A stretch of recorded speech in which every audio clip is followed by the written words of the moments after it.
Good morning, good afternoon, evening, wherever you might be. A shield destroyer. So it's 13th of March 2025, and we're going to talk about skull and bones, obviously. Some, obviously we've been over skull and bones probably plenty of times in the years, but some reason I got distracted by it tonight, and it was a video actually, and I've linked everything down below because obviously I can't leave a live up. I can't do a video on it and show you, on the screens and stuff, because there's no point, because if I put it up, I'll probably just get banned, right? So it means at the end of this live, I'll have to delete it. But the whole story of what we'll talk about is in the description below. So all you got to do is copy all those links and share them if I was you. I'd probably go in pretty much the order they're in. Certainly keep the top one at the top, and maybe share that top one on your media where you get a picture on its own, because and then share the rest as in the description below, right, or as a comment or whatever, because it should be very eye-opening to people. I never knew that these guys have been on TV news places and stuff. These presidents, just happily making it clear that they're part of, skull and bones, and then giggling about well, there's nothing to talk about because it's a secret, and they're all like, you know what I mean, without, as if there's no, it's just innocent. And if anyone thinks that skull and bones is in any way innocent, then you clearly don't know what it is, right? And what it, if you think it's just a bunch of college kids, well, they pick 15 or whatever, right, to go into it. And you think, well, those kids, they're picking the leaders. That's why all the presidents have been in it, because part of that school's so good, they come out leaders.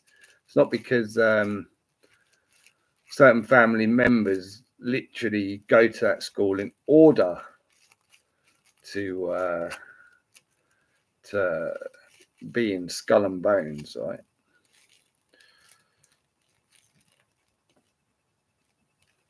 The whole point of them going there is not for the school, it's for the society, the secret society, right?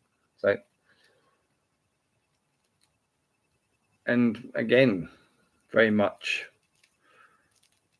highly, like probably the highest strength of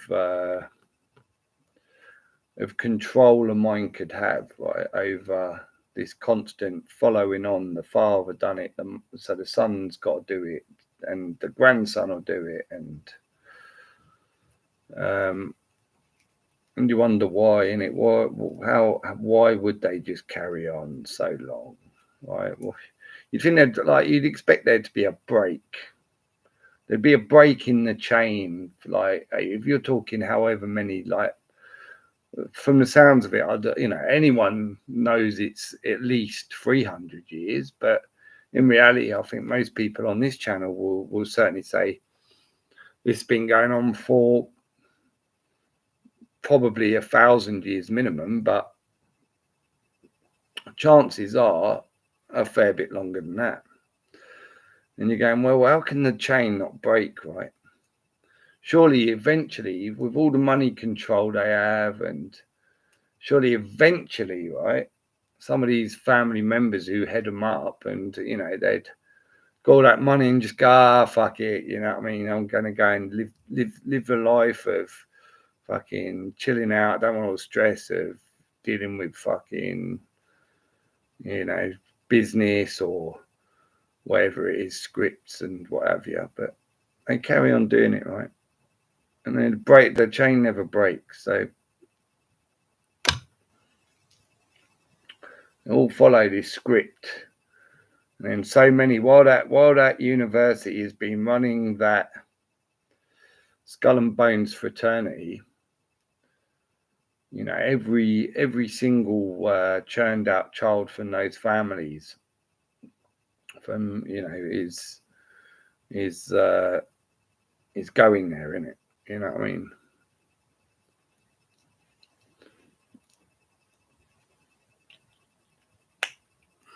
But yeah.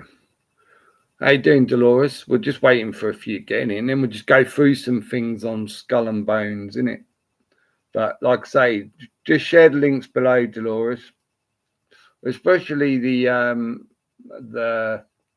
first link in it. So share the first link and then link, you know, in the comments or description, wherever you're doing it, the others.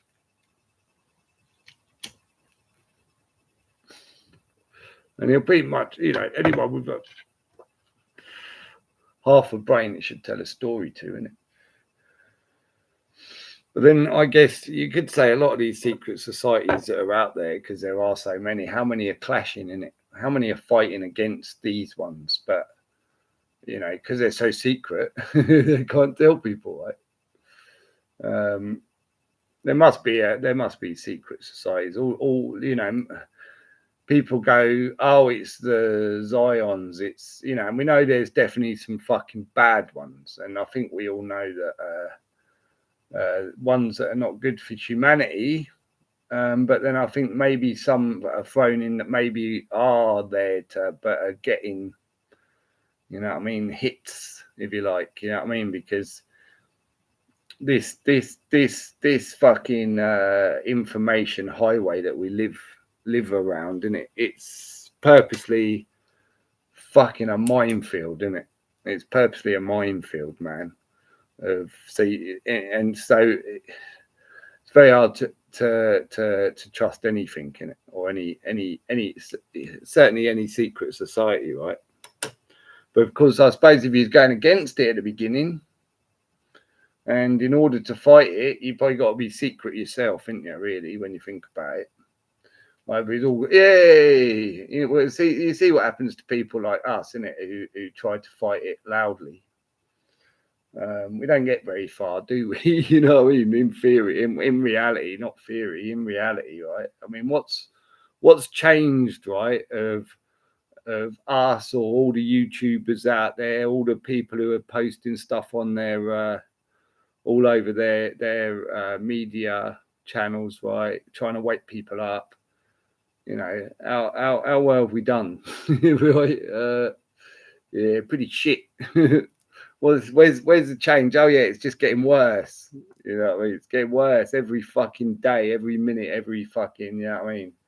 The world is just crumbling. People's minds are fucking are becoming more like despondent than ever, right? You're like, you fuck, man. So, but then are the secret societies ready to boom, innit? Are the good secret societies the ones that are fighting? You know what I mean? Maybe they're getting such a bad name at the moment, and so many people are like pointing at them and they can't fucking move, innit? Because people are getting the wrong idea. I don't know, man. But you'd hope so, wouldn't you? Well, I guess you'd say, I hope they fucking hurry, innit? But, you know what I mean? I should imagine it's been a battle. If you got two fucking black and white in it of societies, one that's like fucking really bad, and the other one that's fighting them. And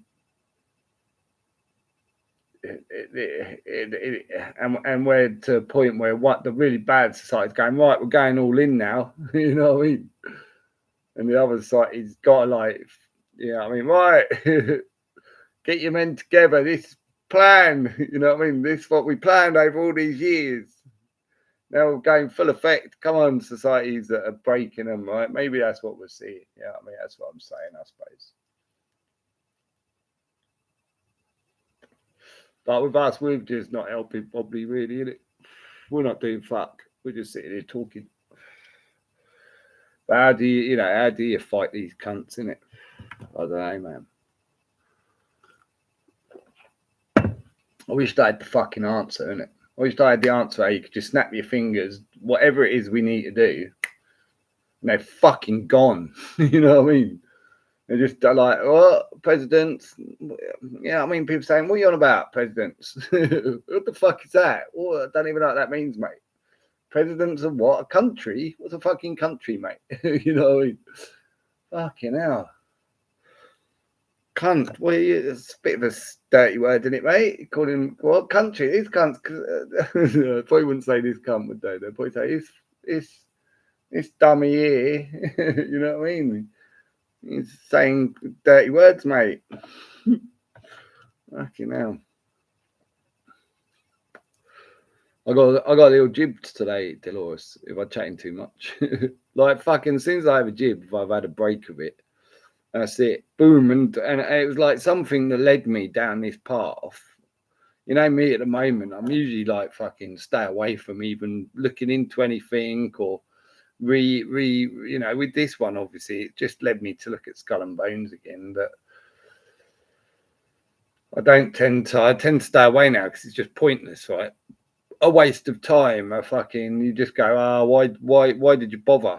You know what I mean? You wasted. I feel like I wasted a lot of fucking hours. You know what I mean? Over time, looking into things for no reason whatsoever because done nothing quite. But as soon as I have a little jib and I something directs me, it's almost like I've been directed to look at it. Funny enough, it feels that way.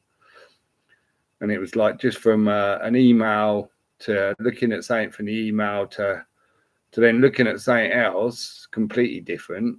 Well, sort of, but then moving on to onto Skull and Bones, isn't it? And then going, fuck, I gotta check this out. I gotta check this out. I gotta check this out. I gotta check this out.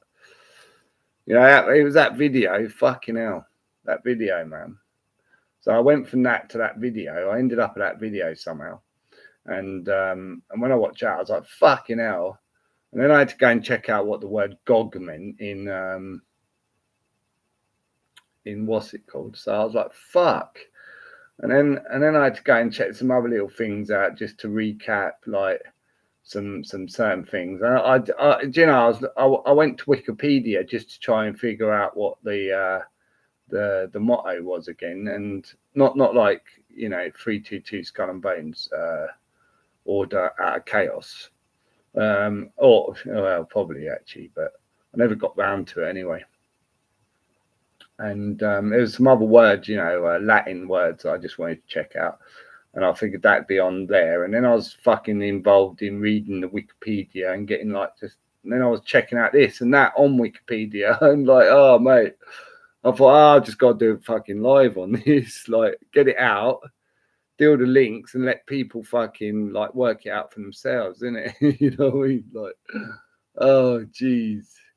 And then of course, like even especially today with like Trump, so many Trump idiots, isn't it?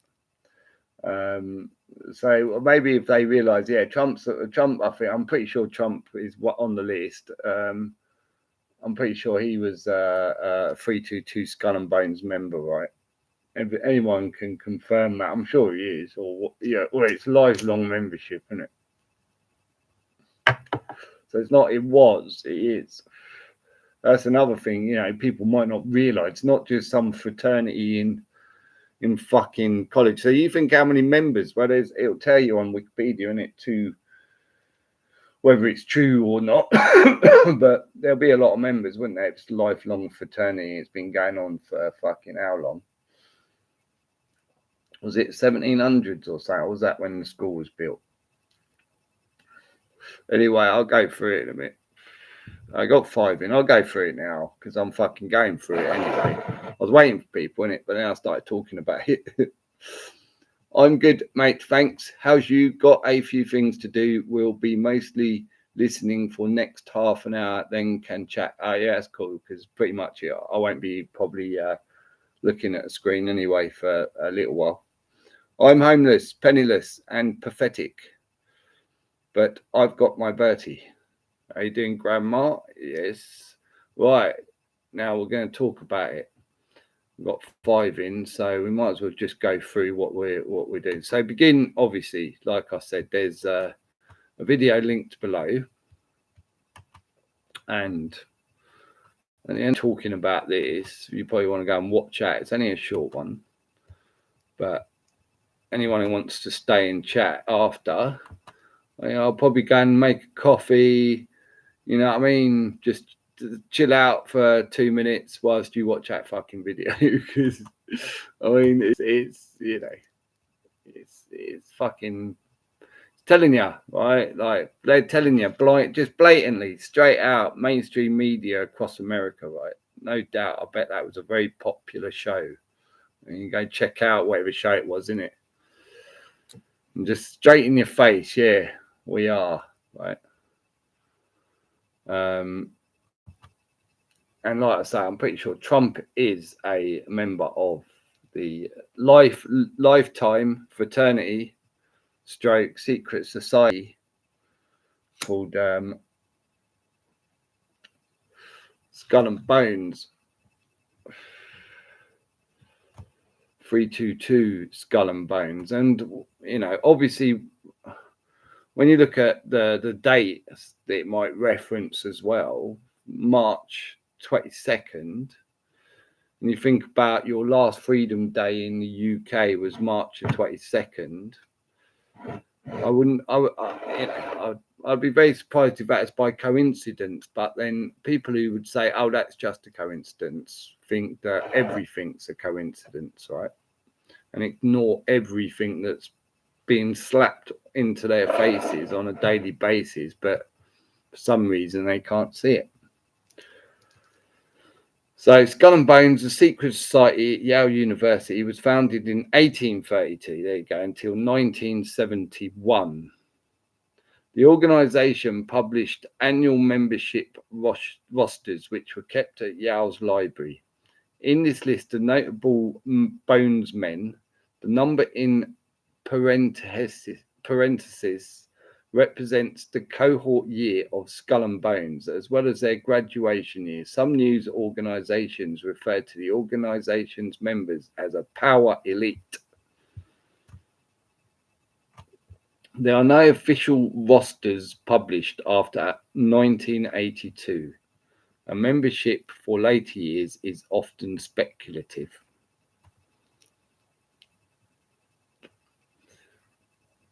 So it goes through obviously the founding members, right? And then in the 1830s, you've got William Henry Washington, you know, just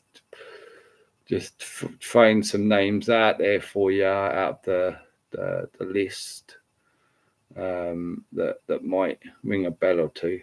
You know what I mean? Thomas Anthony Thatcher might even be someone to go and work out in it. But yeah, William Henry Washington. You've got, I mean, just loads of representatives, aka MPs, all over America, like literally all over America. And judges and, you know, obviously presidents. So that should make your ears stand up a little bit, maybe, right? You know what I mean? But maybe it's just coincidence, right? It's just coincidence that so many.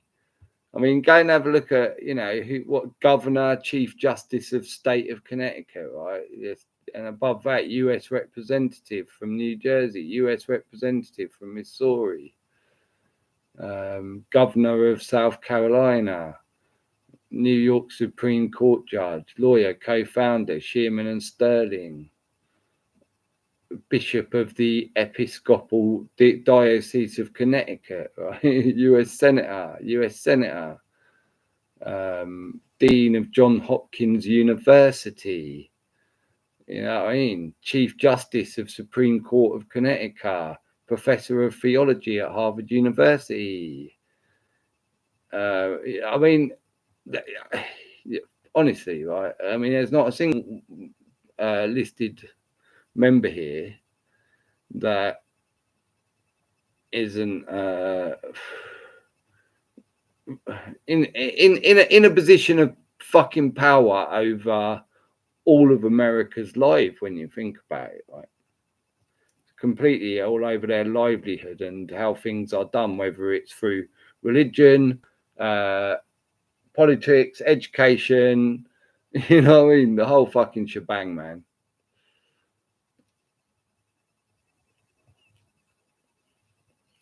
And you just go down and down and down, and you go through the years, right? And you know, you got 1966 John Kerry. I take it he was the president, was he? 66. John Kerry, what was that? Or was he a senator? I don't know. But he's famous for one of these ones who liked everybody to, was obviously one that was being paid to trick the public by acting on a TV set. Well, there you go, right? So we got, and like I say, I'm pretty sure Trump was maybe he'll tell us here actually.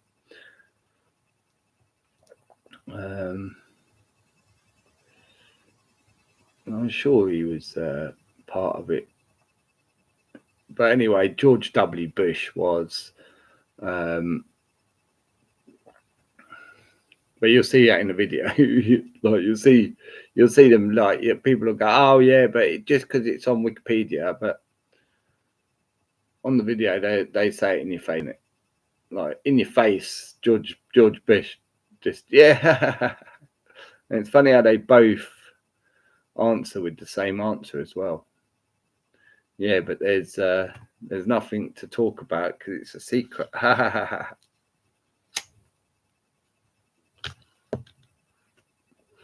Yeah. So there you go. And then they say that George Bush's nickname within Skull and Bones was Gog, right? Gog.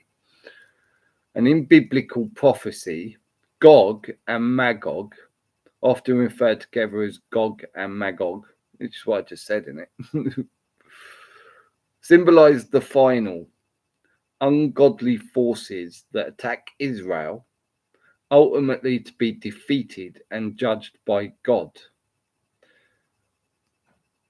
Mentioned prominently in Ezekiel and Revelation. So I thought it's quite interesting. I'm sure, like, a lot of people, somebody with a normal mind would go, no, that's just boring. But I'd imagine that would be a little bit of a thing, innit? You know what I mean? And certainly would say that, by going against God, they were fighting for the devil, wouldn't it?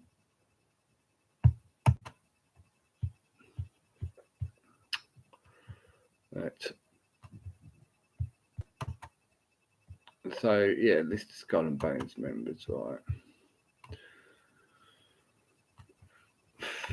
Yeah, and then the Brotherhood of the Skull and Bones Brotherhood is the Brotherhood of Death, right? That's not me saying it. That's what they were calling themselves. So it's considered one of the big three societies at Yale University. The others are Scroll and Key and Wolf's Head.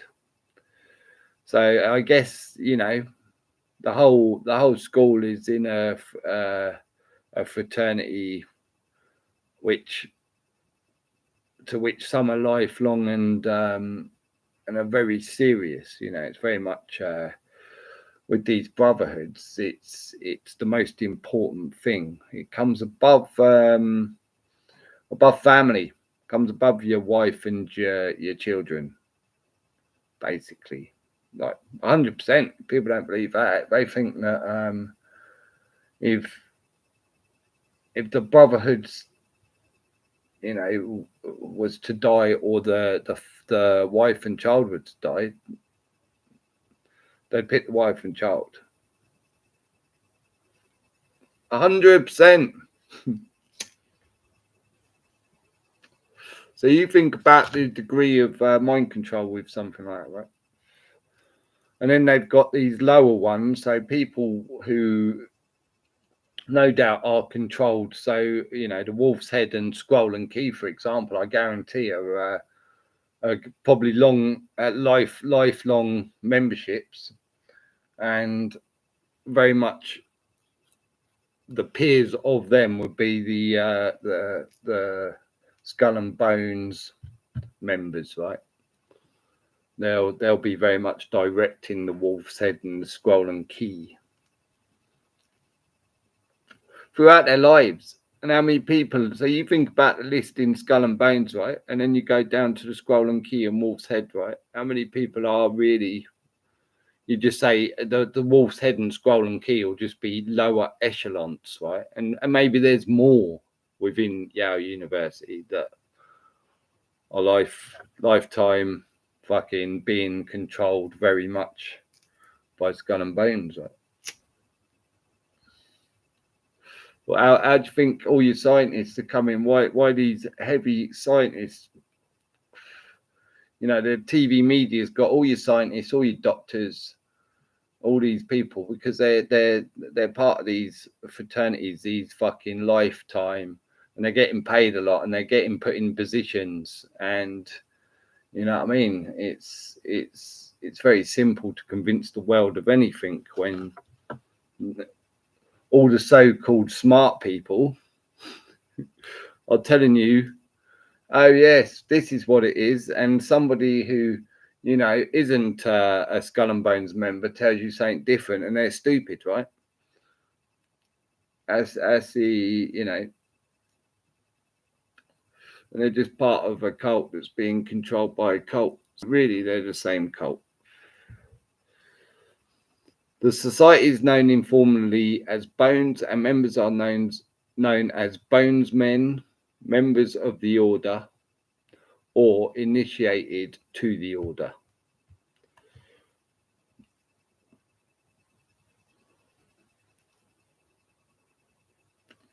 And of course, in order, you got the red blood, right? Just pointing out, the red's very symbolic within fucking. I guarantee colours are very symbolic within the 322 Skull and Bones. Very symbolic. And if you don't think red's in order, then okay. Skull and Bones founded in 1832 after a dispute among Yao debating societies, Lunonia Brothers in Unity, and the Calliopean Society, right? Over the season's Phi Bella Kappa Awards. If you want to know the Phi Beta Kappa Society is the oldest academic honor society in the United States. It was founded at the College of William and Mary in Virginia in December 1776. Phi Beta Kappa aims to promote and advocate excellence in the liberal arts and sciences,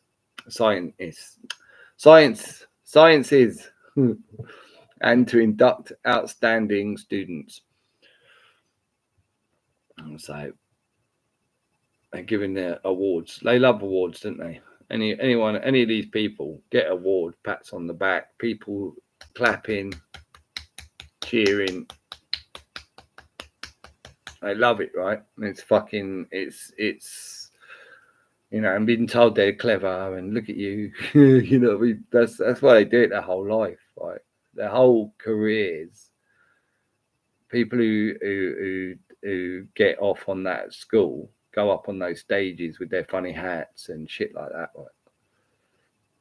That's the idea behind when they get these jobs, if they get these jobs anyway, where they end up in management positions, and you'll see awards and how many places do you go where you got offices and in a frame like you'd have a picture, they've got a fucking a certificate in it on their walls, proudly above their heads in it, behind them. So you say when everyone can see them, look at this, look everyone, look what I've got, look, say, oh look.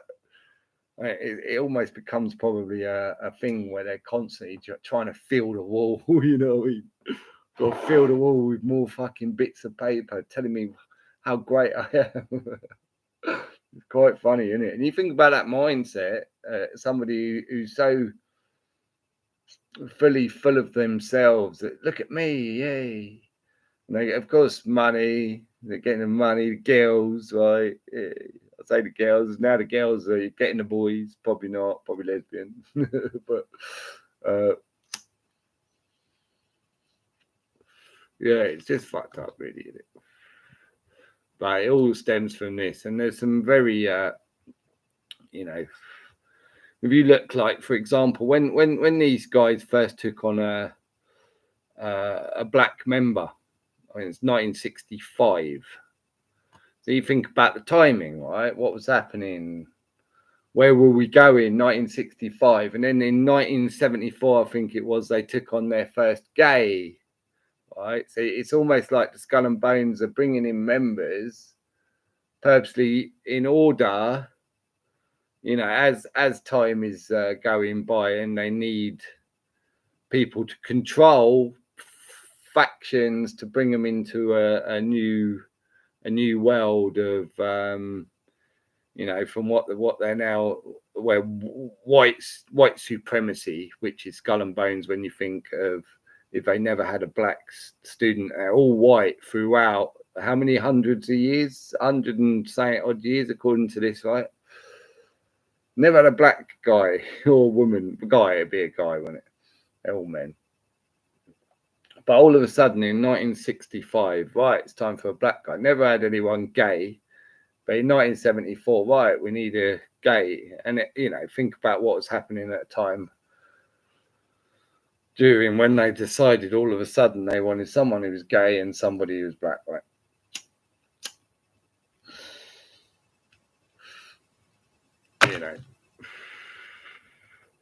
And it's not like the fraternity, they're all sitting there going, oh, but they are in a way, but somebody's running the fraternity, right? Someone's above them and have decided that the fraternity, yes, right, and got them all to go along with these, right? We've got to get this in, with out to the pick, and probably they brought them into the school particularly for that part, and maybe if you look back, maybe it was the first black male in there. It'd be interesting to see, but I'll let somebody else tell me, maybe, to see if it moved on the family, and maybe even to say someone like, say, Barack Obama, right? It'll be interesting to see what the bloodline was before and where it moved on to. You know what I mean? Whoever the black guy was that they brought in, because it'd be interesting for someone else to tell me, because I'll have to look. But and obviously the gay in 1974 as well. Who was that? What family is he connected to? You know what I mean? Because they're both going to be highly connected families, no doubt.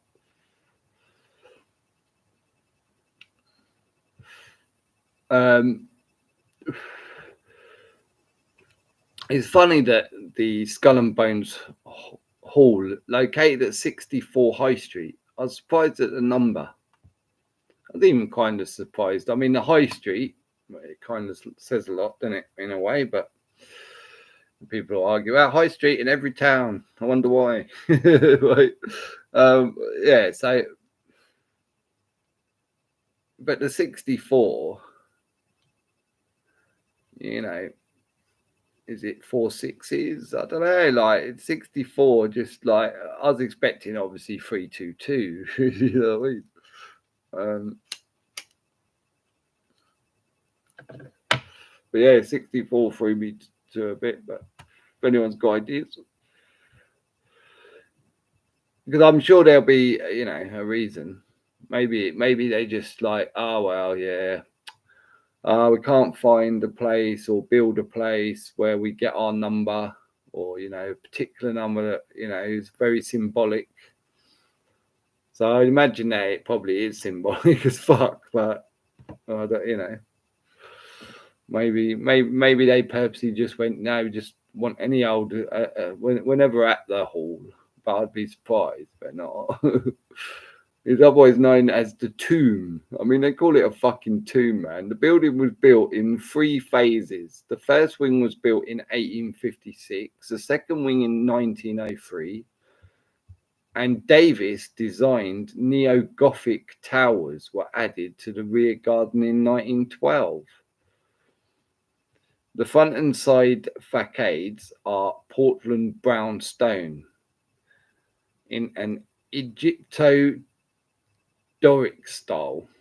I mean, it's got everything going on it. And people say, well, they're so rich, why don't you just build it how they wanted it to begin with? Because they're building it slowly and letting it build up as this great thing so the people around them wouldn't notice. The people who actually lived around there back in the time, innit, wouldn't notice. And then by the time they noticed the next building going up, everyone loved it because they would have put on a big, like, look at this. If your child goes here, and look, we're giving back to the community this great place of learning, and they're bringing so much to the town, and you know what I mean. So, and then gradually, I guarantee before they built this building, they wanted it in a particular place, and they wanted it, and they knew exactly what it was going to be and turn into. In the course of time, it would, when they were going to implement the expansion, isn't it?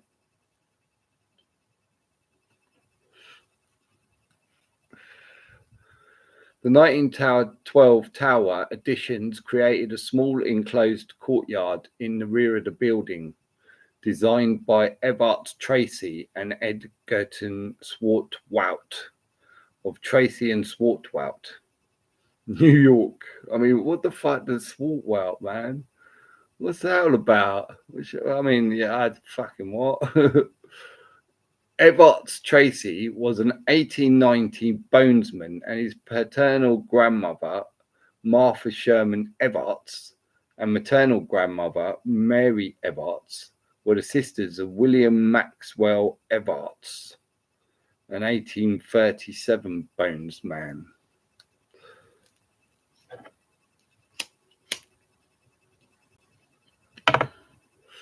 Yeah. Goes on to say the architect was possibly Alexander Jackson Davis or Henry Austin. And, obviously they know. But it goes on and on and on. There's some other bits that we were trying to pull out of this one. I can't remember now. There's some bits that I was like, fuck. Every time I thought, hence why I didn't get to the bit I wanted to look at.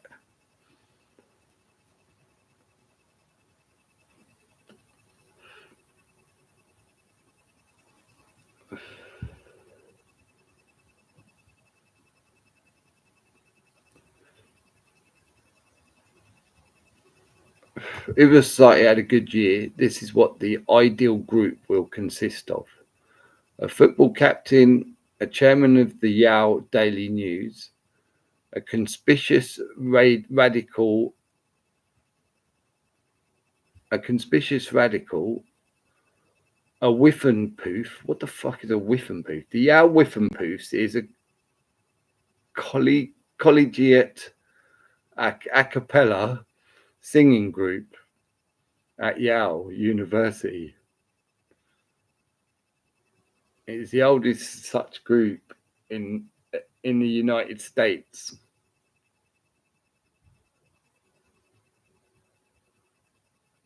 Oh, okay, and you had 14 senior members. So no doubt they wanted one of the 14 in there. A swimming captain, a notorious drunk with a 94 average, a filmmaker, a political columnist, a religious group leader, a chairman of the lit, a foreigner, a ladies' man with 2 motorcycles. What the fuck? An ex-serviceman, and then it went on to a Negro, if there are enough to go around, it says. A guy nobody else in the group had heard of, ever. Wow, man. That's just funny, isn't it, really? A guy nobody else in the group had ever heard of, ever. I mean, so basically, they must just like literally kidnap someone and then bring them back to the fraternity and offer them a place in it. And then probably 9 times out of 10, the kid that they've kidnapped will go, yeah.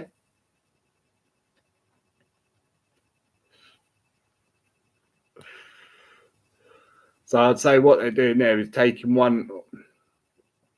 somebody out of the norm, innit? Somebody who's more in the norm, they're taking out, right? They're taking into their fraternity. And it's all about psychology, I'd say.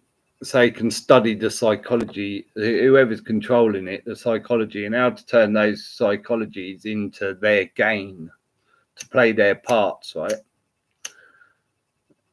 And so because look at the list, right? You know what I mean? There's a list that ain't by like just fun. It might sound fun.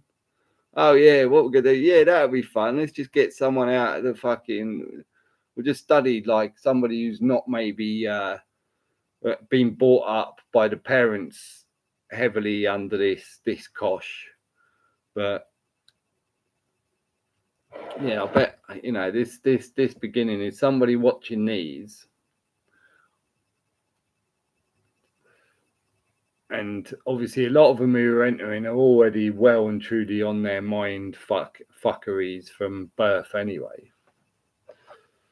So they get to study all the different types of mindset based on what people like or are, or covering it all, isn't they, pretty much? But men, right? Obviously, at that point, they're more interested in the men and who were the rulers of the world, and what were the women back in the days of Yale, right? Of Skull and Bones. Even though Skull and Bones is, of course, still a thing, but maybe just not in Yale University anymore, right? But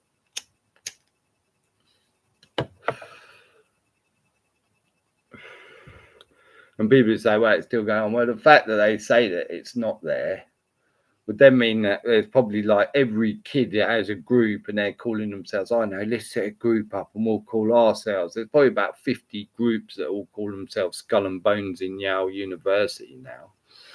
You know what I mean? But I'd imagine the actual original one, and it's all so low key because they're not allowed to say, you know what I mean? So they're really secretive about it. Because the thing is like, no, that's ended. If anyone says they are part of Skull and Bones, they can get kicked out. So that's four like 18-year-olds going, yeah, we'll only be Skull and Bones in my bedroom. You know what I mean? No phones in my bedroom. Or they've probably got a safe room in one of the houses in the basement. A safe room. We don't take phones in there. No, nothing. It's just a room where we only discuss our Skull and Bones. It's probably fucking like 1,000, isn't it? Oh dear, there you go. 1,000 Skull and Bones in Yale University now, man. And they're very secretive because they don't want to get kicked out.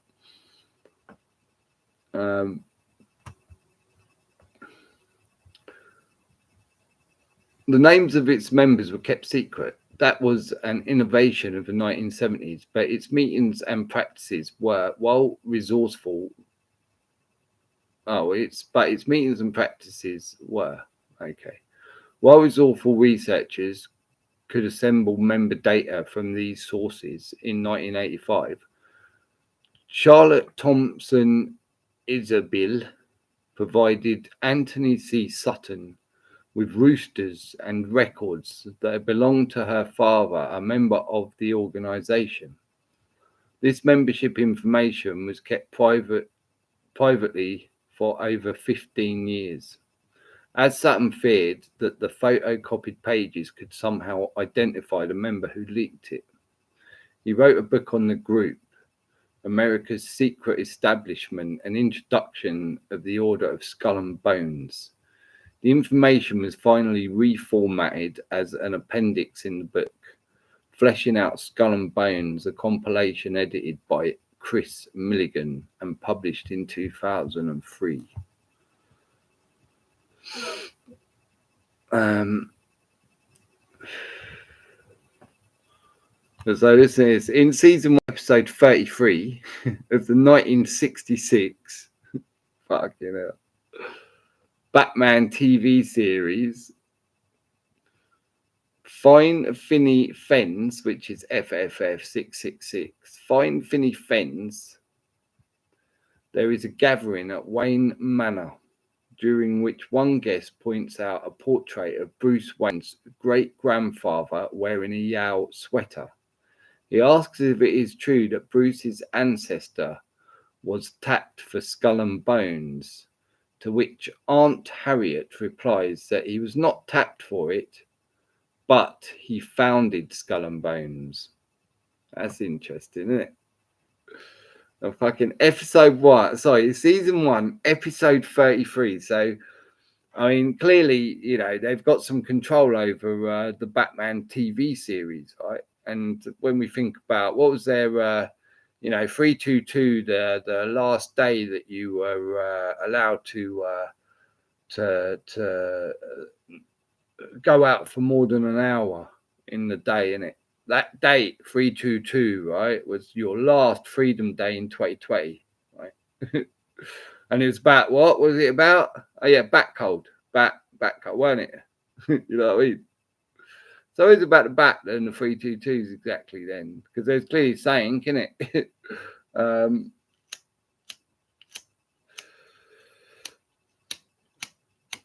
And what are they saying on that, whilst wearing a Yale sweater, that Bruce Wayne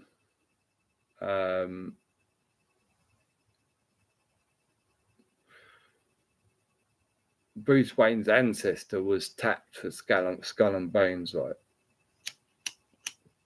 But he wasn't. So Bruce Wayne, fucking what? Bruce's ancestor was tapped, which means that he basically, I think the way they picked their,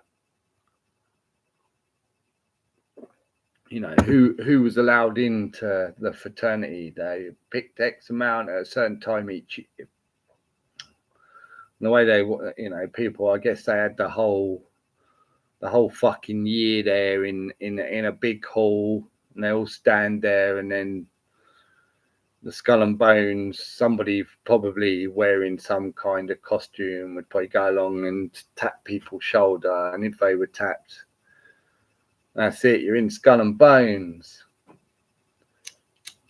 And I bet it's all a very quiet ceremony, everybody very straight-faced, and you know what I mean, until it ended. It's probably very much a ceremonial thing, isn't it?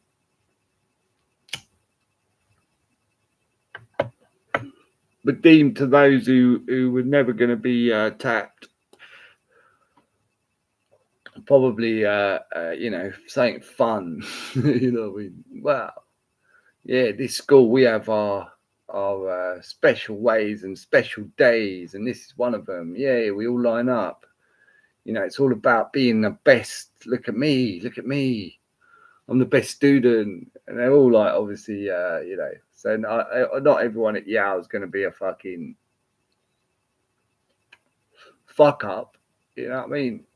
But a lot of them, I'll say a lot of them will be, but some are obviously in much higher positions to do it.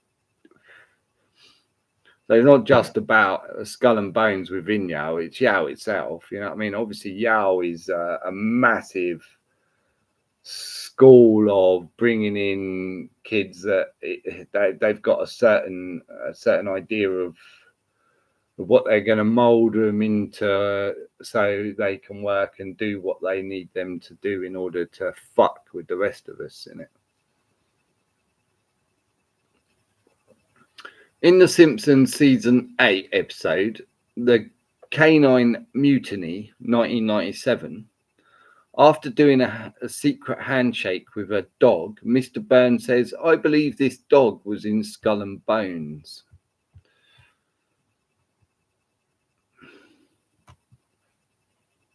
You know what I mean?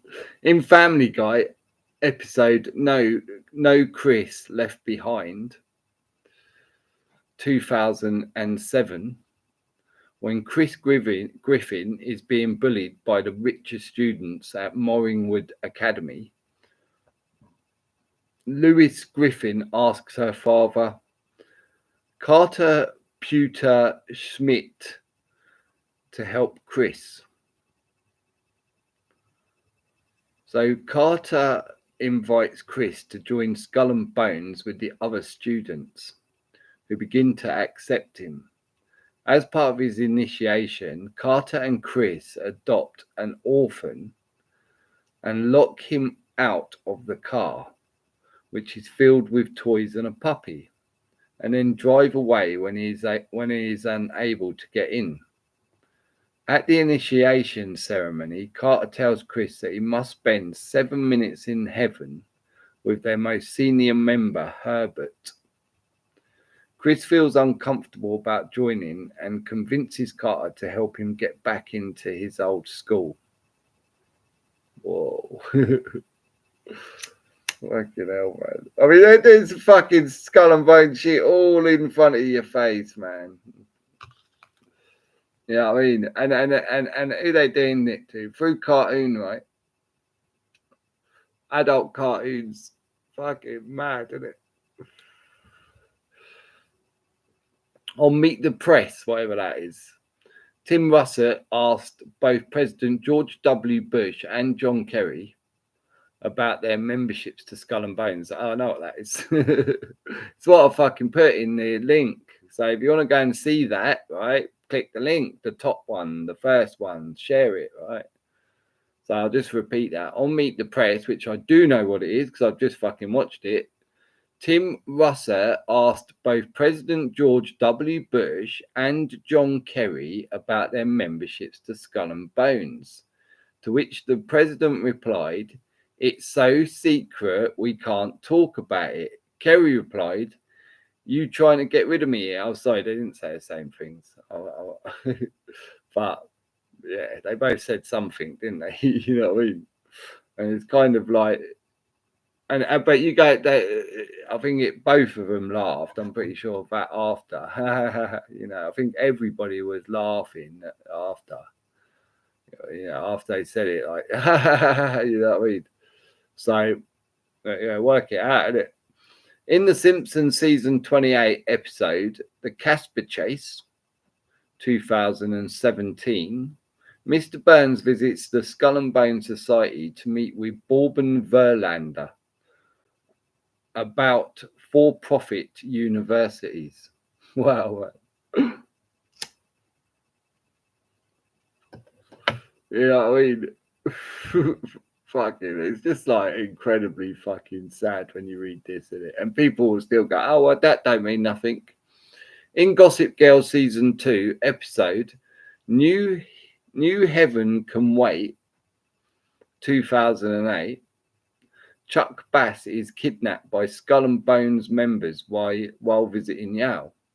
They make him pass a series of tests to assess his loyalty, as they think Chuck is the ideal Skull and Bones candidate. Chuck eventually declines the offer and tricks them into performing illegal acts while filming them in order to have blackmail leverage in case he ever needs something from them in the future.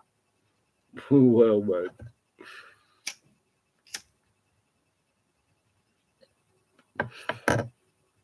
But I would imagine that would be the other way, would it?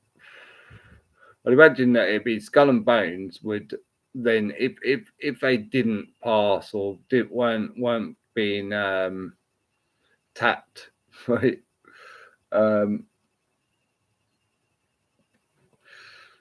They'd probably make them film them and have probably most of them they might have already got saying con in it. They've already filmed them, you know what I mean, doing something. So yeah, don't you ever say anything about tonight? Bang, we're gonna fucking put this out, you bastard. That's why you don't ever hear it, innit? That's why people are, you know, you never hear people like talking about just openly, right, this is what Skull and Bones is. It's what they do. It's all about fucking, you know, no doubt probably he's threatened you'll die, innit? But, and maybe they probably do die if they fucking talk, innit? About what it is and what they saw and fucking. But everyone, like, you know, they think these fraternities, I mean, it's like any fraternity in a university is controlled by the same one that's controlling you know, fucking Skull and Bones. But they're very good, these people, the ones who are really controlling things. Not we're not talking presidents, they're just fucking acting. They're just playing their part. They're playing their role. They don't even realize it, most of them, probably. Like President Trump, he's probably turned into fucking, believes he is President Trump, innit?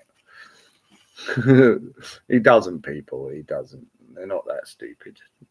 They literally go up, you know, most things that you see ever of these people, polytricksters or whatever, it's all right, action, you know, they rehearse their lines, and you know, I dare say a lot of it is very much right. This is what we need out there. Get that out there in the best way you can. You know what I mean?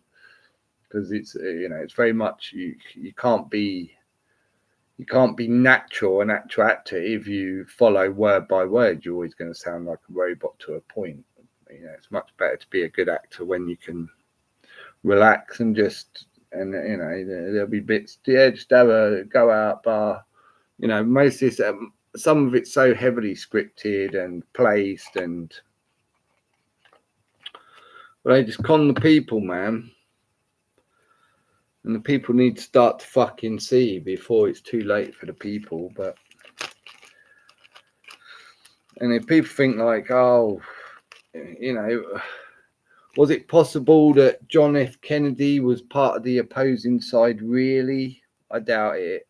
I don't know. In fact, yeah, I think I'd kid myself. But they wanted people to know, again, in your face, like telling you, look, the man who's protecting you, you know, the president, the one that you're all like, oh, yeah, he's daddy. He's looking after me, all you Americans, right? He's, look at him. Yeah, he's going to get rid of secret societies, and yeah, he's dead against them, and he's telling us all about it. Look at this. This is a new, it was the 60s, right? New, like, yeah, look at this, the world, and look at what happened to America in the 60s, isn't it? And don't tell me like it wasn't changing massively, because the 50s was the lead up, right, where all of a sudden men were slicking back their hair a bit, and the music industry was, you know, changing things, and they had these cars that could go a lot further, that was covered, that had windows and heating, and you know, now suits, like, you know, nice suits, and you know, fucking smoking pipes, and then in the 60s, fucking some man, it's this revolution, isn't it? In America, it's like a revolution. John F. Kennedy, yeah, look, he's exposing like they're doing with Trump now, and it's like he's supposedly exposing all all the corrupt people, and it's just so fucking stupid to believe that shit, and to believe that it's real, and that's what's going on, man. They're all skull and bones, fucking, or heavier, right? They're all skull and bones or heavier, fucking, because I dare say, they're, like I say, all these guys from Skull and Bones, they're playing their parts, whether it's a fucking senator, they're still playing their parts, and they're playing them, it's all about the brotherhood. And they're all sitting there going, look at this brotherhood shit was great. Look at this, fucking look at me. I'm getting all the women. I'm wearing $2,000, $3,000, $10,000 suits and Rolex watches, and I drive, I'm chauffeured, or I drive fucking sports fucking cars, and you know what I mean. At weekends, I go shooting shit because I'm a fucking, they like the reason they want them to go shooting is to get rid of the animal cruelty. Is when you hype that it's we talk business, yeah, it's come out, and some peer is telling you to come out, and part of that shit is these guys above, what they want them to do is shoot so they lose life. It's natural for a man and a woman, I'm sure, to really fucking have a lot of respect for life itself, not just for human life, right? And obviously we've been fucking blogged out of that to some extent, but to the point of just perhaps just going along for fun and just shooting an animal, something that's living, it'll have a massive psychological effect on you, and not for good. It'll turn you into, when it just becomes normal to just kill, and it's for fun. You just bang, bang, yeah, just dead. It doesn't matter. It's just a bird. You know what I mean? Or it's just a deer. Or it's just this, just that, whatever it is they're shooting, innit? It doesn't have a good effect on the mind, and it doesn't turn the man into a heartful, caring man. If anyone's telling me that I need to somehow prove that, you know what I mean, then wow.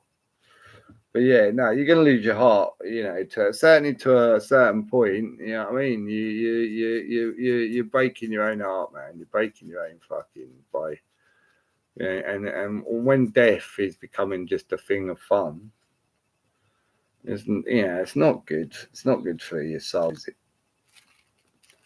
So. But they bring them down, see, oh yeah, and it's you're supposed to be all like, oh, look at me, I've been invited to go to shooting with at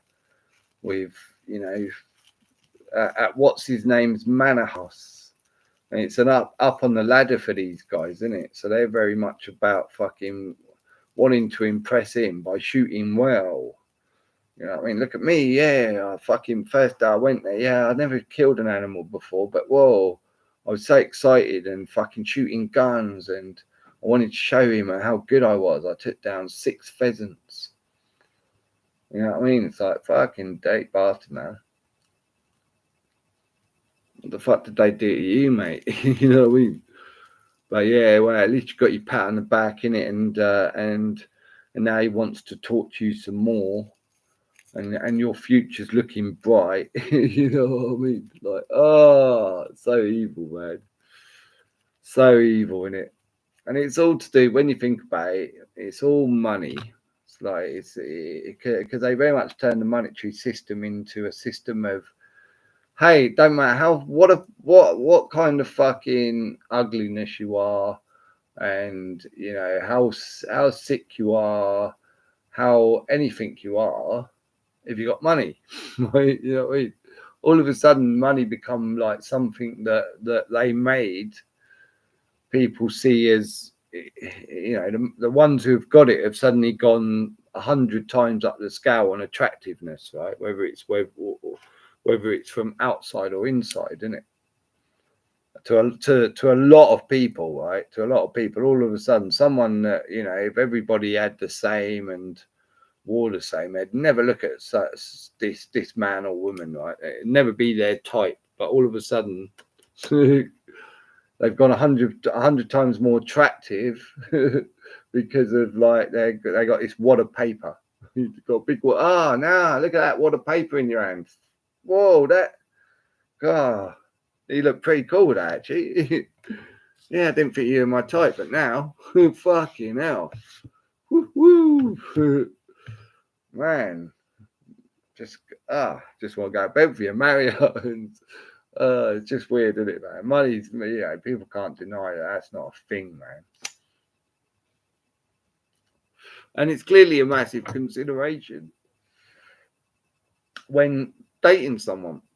For 99% of people, I'd say, right? Because the first question I think most people are going to ask a stranger that they, say that they're interested in on their first date is, what do you do for work? You know what I mean?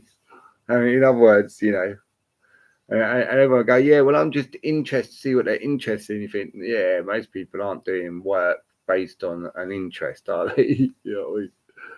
Now, most people are doing it based on more than likely the monetary side, the maximum amount they can get with the most boredom or the least amount of boredom they dare to put up with. But and most others are just having to go to places that they fucking can't stand, and just going to daydreams all day about how do I get the fuck out of this? Where do I go? What do I need to do? How will I pay? What if it don't go right? Will I lose my house? Maybe I should just stay here, at least I can pay my rent, but it's £8 and I'm really bored shitless every day, and my boss is an arsehole. You know what I mean? All the stresses of that, man, is just fucked up. That's why I fucking hate people who just think you can just be an arsehole at work to people. You know what I mean? Based on whatever. Because no, this is your fucking day, man. You know what I mean? It's your life. And just because you're now all having to play some little part, because now I'm not just Mark. No, I'm the rep. Right, so now I've got to somehow I got a part with just let people be scumbags, because otherwise I'll end up losing my job if I tell them what a cunt they are. You know what I mean? And these people use that now, don't they?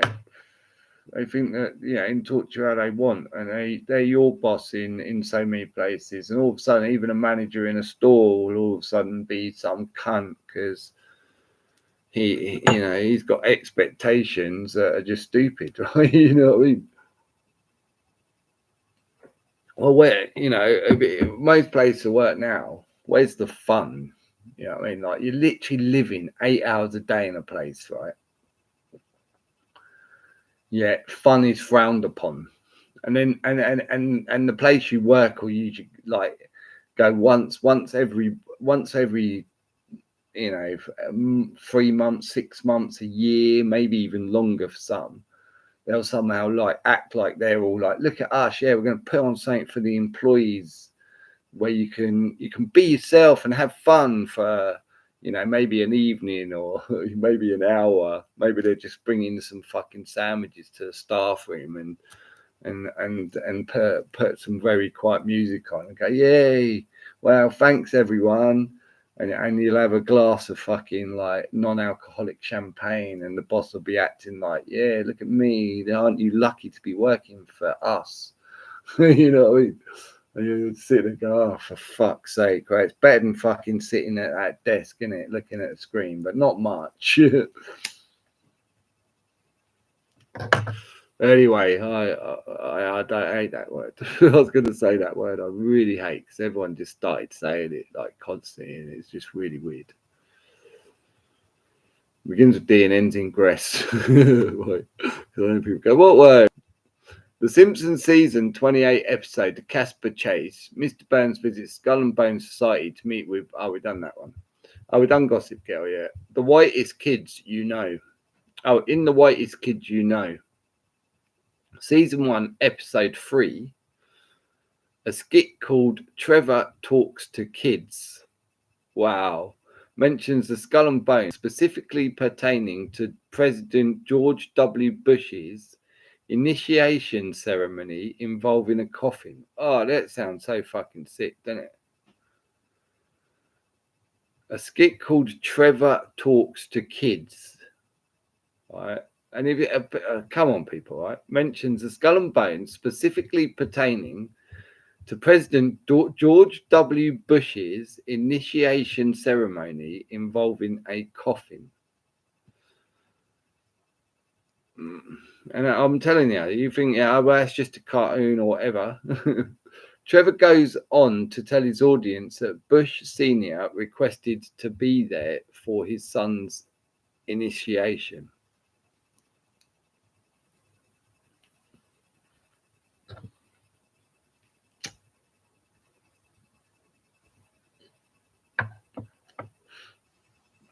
Man. And look at, you see how if you go and look at Bush and Bush Jr., like Bush, like is like literally a little kid around him, right? You go look, they're like literally like, you know, like you think it's father with his 6-year-old, the way they both act with each other. Skull and Bones is featured in books and movies which claim that the society plays a role in a global conspiracy for world control. There have been rumours that Skull and Bones is a branch of the Illuminati, or that Skull and Bones controls the CIA. Well, of course it fucking controls the CIA. It's controlling all the fucking presidents, and it's controlling all the senators, and it's controlling all the judges.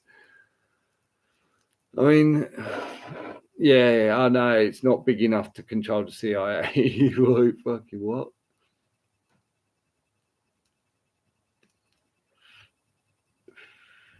Lifetime members, people, and the fraternity, the Skull and Bones fucking secret society, for any member, I'm 100% telling you, is embedded into them that everything comes before, nothing comes before Skull and Bones, not their family, not anything, right? I mean, anything, nobody, no, you know, I'm not saying that if something happened, had to happen to their wife and child, they wouldn't cry and be upset about it, but they wouldn't be that as upset about it, because I guarantee that all of the bad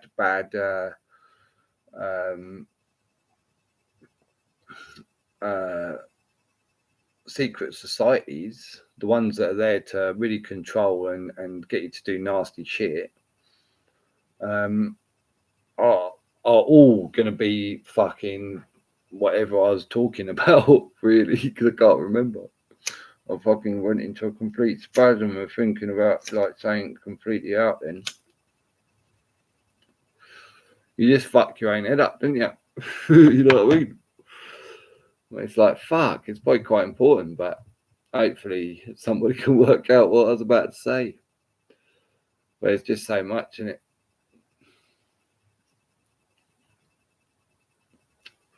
But you go on. I mean, really, you know, take what you can from Wikipedia, but going deeper in it, there's fucking so much with Skull and Bones, people. You know what I mean? It's just fucking just pointing out what they want you to know, and they want you to know. You know what I mean? Everything that's come out about so-called things that have come out about the Skull and Bones is, you know, if we know it, they want you to know.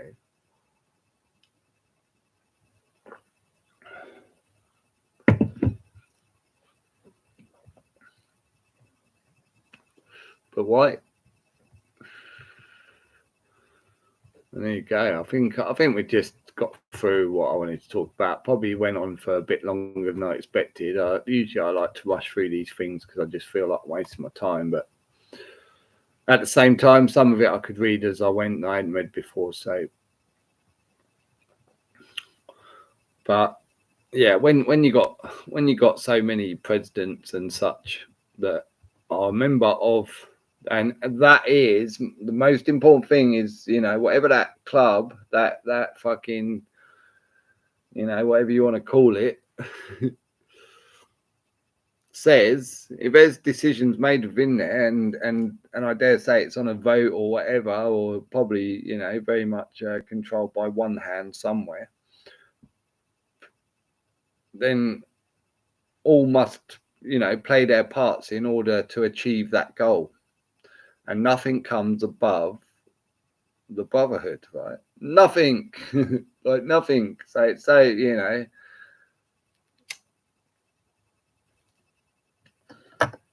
and of course it's built on minds that have sold it as a wow, and to be a part of it is like wow, and look at this, whoa. And over the years they're so sucked into it that they become it, and they're more controlled, like way more controlled than us. They might be lavished, but they're way more controlled than us. They sit there listening to us all the time. Someone like me, I guarantee they're listening to this. There's this type of people, whether it's Skull and Bones or some other fucking, you know, the people who are sitting there listening in, they tend to belong to a fucking secret society somewhere, right? And information passing on through secret society to secret society till it gets to the, you know, the ones who decide what they're going to do about whatever they're passing on as like information, constant information highway, a massive information highway going on within these societies, and always ending up, you know, getting, no doubt, as they go through the societies from the low to the high, they're getting filtered out, you know. So by the time it gets to the high, it's the ones that the high would want to hear rather than having to listen to all of them, isn't it? It just filters the more societies that are being controlled by one hand, the more filter, right? The more, and obviously the more control, the more everything, isn't it? Because like churches, look how churches control the minds of the common man that might not say, okay, I'm in a church, but I'm not in a secret society. Yeah, you're in the same thing. Yours just is like, yeah, this is what we are and this is what we do. And you'll hear us, we sing loud, we ring bells, look, bing dong, we're here, woo, come and join us. We ask everyone and anyone to join, because it's all about, like, you know, we all want to be in this little daze of a mind going, hey, hello, and talk to the sky, but never look at it. Just talk to us like, you know, put our hands together, and, you know, all our dead are in heaven and everything's great and I'm going to heaven. Yeah, just there passing by people. Yeah, me and God, we've got a thing. You know, yeah, we got a thing. Yeah, I've done lots of fucking nasty shit in my life. I'm a complete cunt. Never really thought about much, accepted everything TV news said to me, but I went to church every week, mate. Me and God, we got a thing. Fuck it. Oh, it's just so weird, isn't it, the world, man?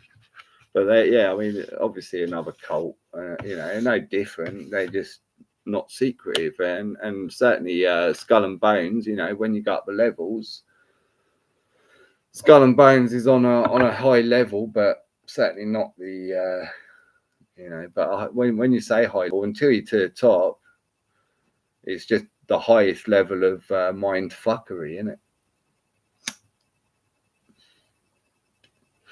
Until you're to the top, you know, there's always a controller of all of these fucking things, man. Most of them are only going to be controlled by one or two, you know, two hands at best. The ones that matter, if there's two opposing sides, which more than likely there would be, in it, there's no way they're going to be able to just get all the nasty people. But the problem is they're very, very good at just getting the people and so controlled and maybe the other side is obviously against the mind control, but at the same time, you know, maybe they feel like you got to get a mind a certain way in order to fight them, right? So is that mind control in itself? Yeah, but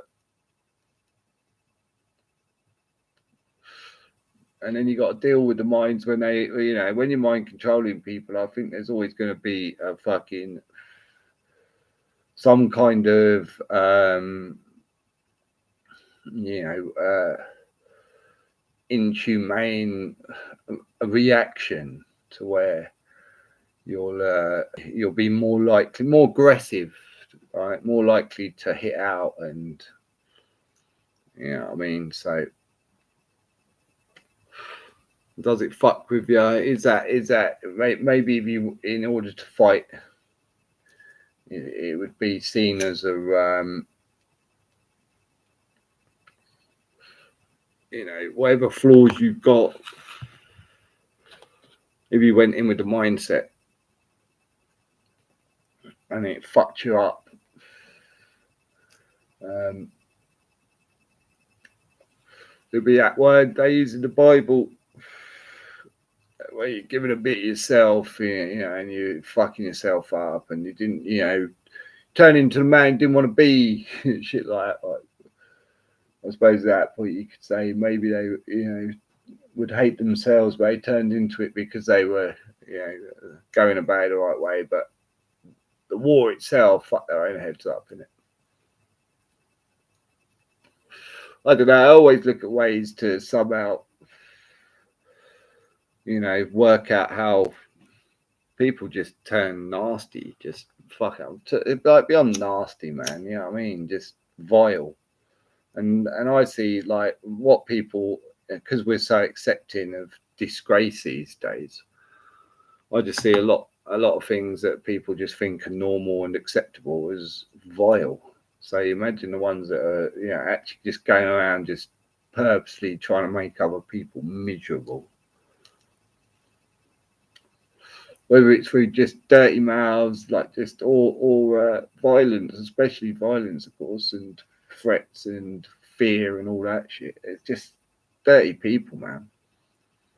I just think, how does the mindset turn where they think that looking in the mirror, that's acceptable behavior, right?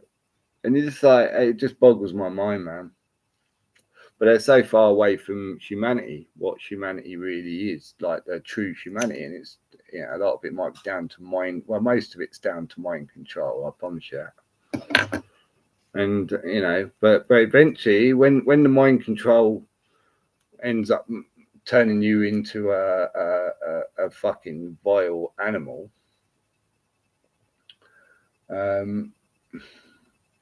not only have you lost your mind now, you've lost your heart. You know, you're now heartless. You become heartless, didn't you? Which, again, yellow brick road, didn't it? Looking for a brain. That's why he's looking for his mind, right? Where's my mind gone? Why can't I think for myself? Why am I doing horrible things? Why is it, you know, in order for me to get through life, I'll just be a dirty fucker. I'll rip people off. I'll, you know, be violent. You know what I mean? It's just awful, isn't it? Really. And there's that, you know, there's plenty of people out there that sell their souls, and it's always about an easy life, money, and mind control, and then their heart goes. And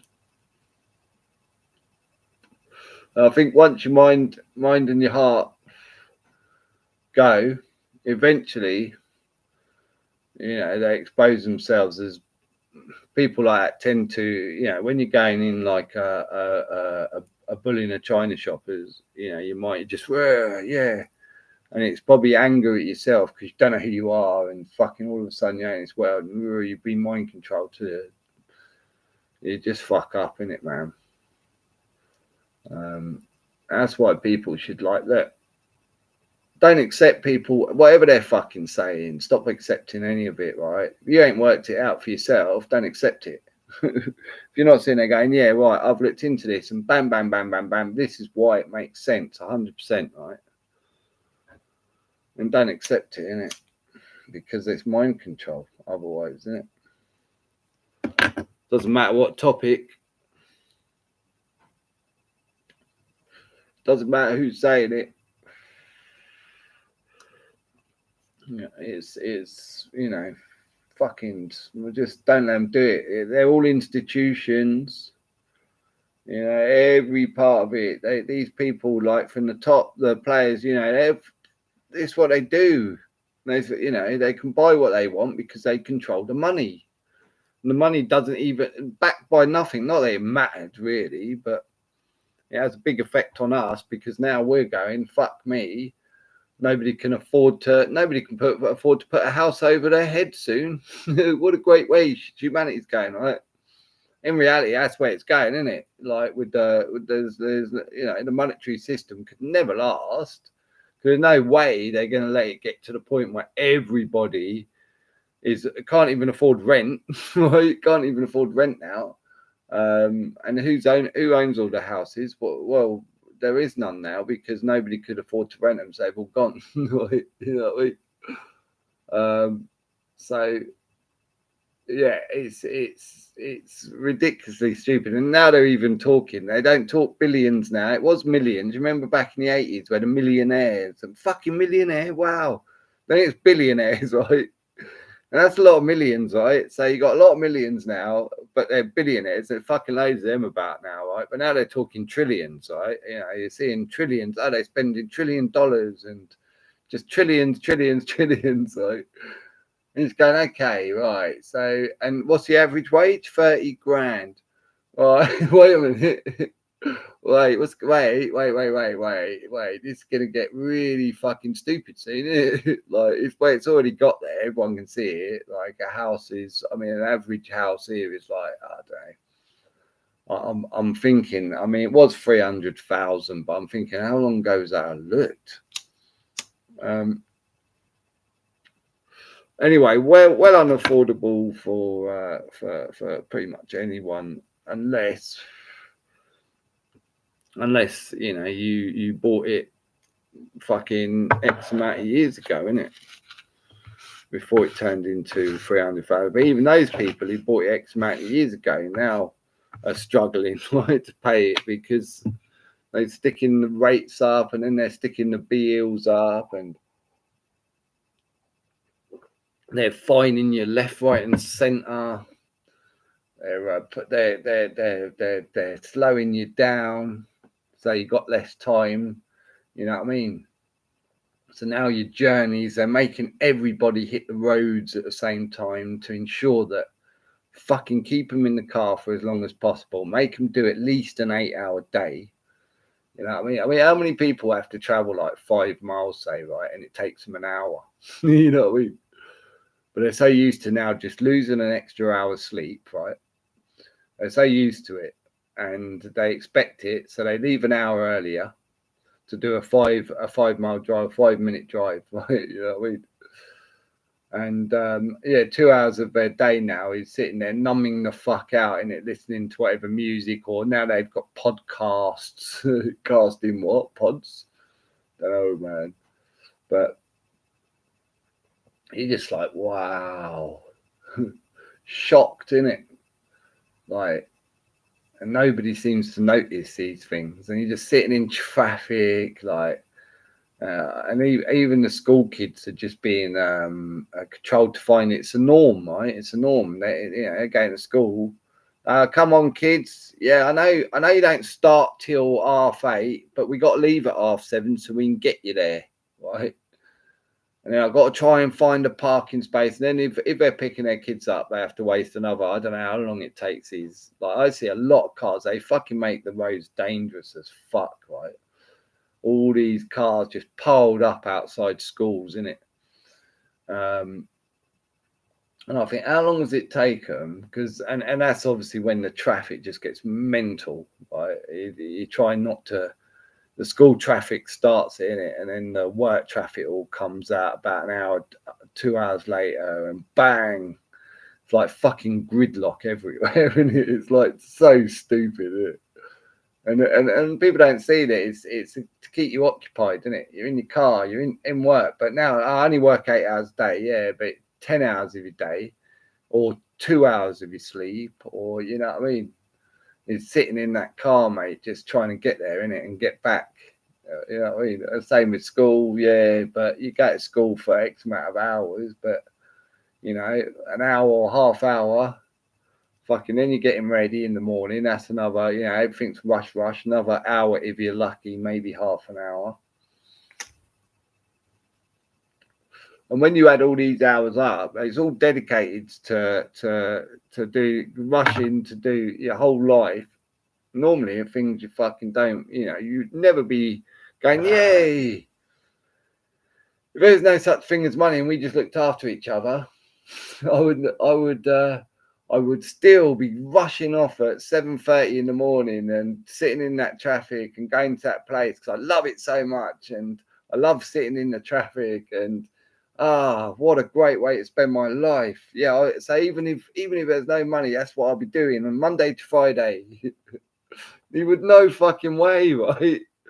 Like this is like the, you know, but everyone's doing it, right? It's and nobody's willing to admit that, you know, because the people who are feeling like in order to survive are doing it, shouting, me, right? Me, go, please, we need to change something. Yeah, you can say, well, change your life. Yeah, you've seen how fucking hard that is to do these days, mate. You know what I mean? Yeah, we don't like it. Go get yourself this and do this. Yeah, it's not quite as easy as that, though, is it? Have you seen how much one of them little vans is now, mate? You know what I mean? Fucking hell. Then you've seen how much it is to insure if you're going to insure it, right? And you know you're going to get pissed off with me and go, oh, you cunt. You're one of them people that make all the other road users have to pay more insurance because you don't get your car insured. Yeah, so now I'm like, okay, that's not, yeah. And then besides that, I don't know how to deal with it if I did have a crash, even though I fucking hate having to pay that corporation shitloads of way overpriced fucking bollocks. You know what I mean? And they just go, yeah, we want fuckloads more whenever they want, right? Yeah, but in order, so I don't have all the stress of dealing and feeling like shit. Now I've got to find so many thousands of pounds in order to pay for some damage that I've done. Yeah, fuck it, I'll get it, right? But you know what I mean? It costs a lot of money, doesn't it? You know what I mean? Fuckloads, man. And now they just turn around and if they don't like you, they just go, oh, we're not insuring you. Or they make it so ridiculous that they know you're not gonna, you know, because you're not their type of clientele or whatever, innit?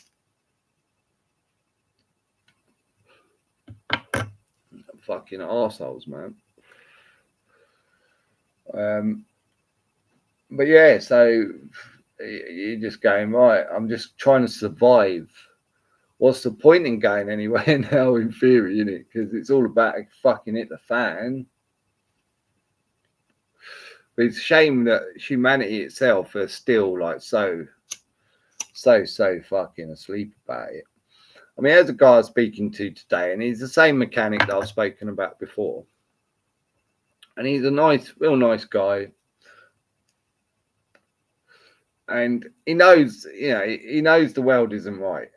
But he's inquisitive enough to know, but not inquisitive enough to study it too hard. And I dare say he's scared, right? He's got a farm, he's got an old mother, a very old mother that, you know, and his missus, I think, or it might be his sister, I wouldn't like to presume, but he lives in this place. He's, you know, he's got within it his own he's got a few outbuildings, chickens, ducks.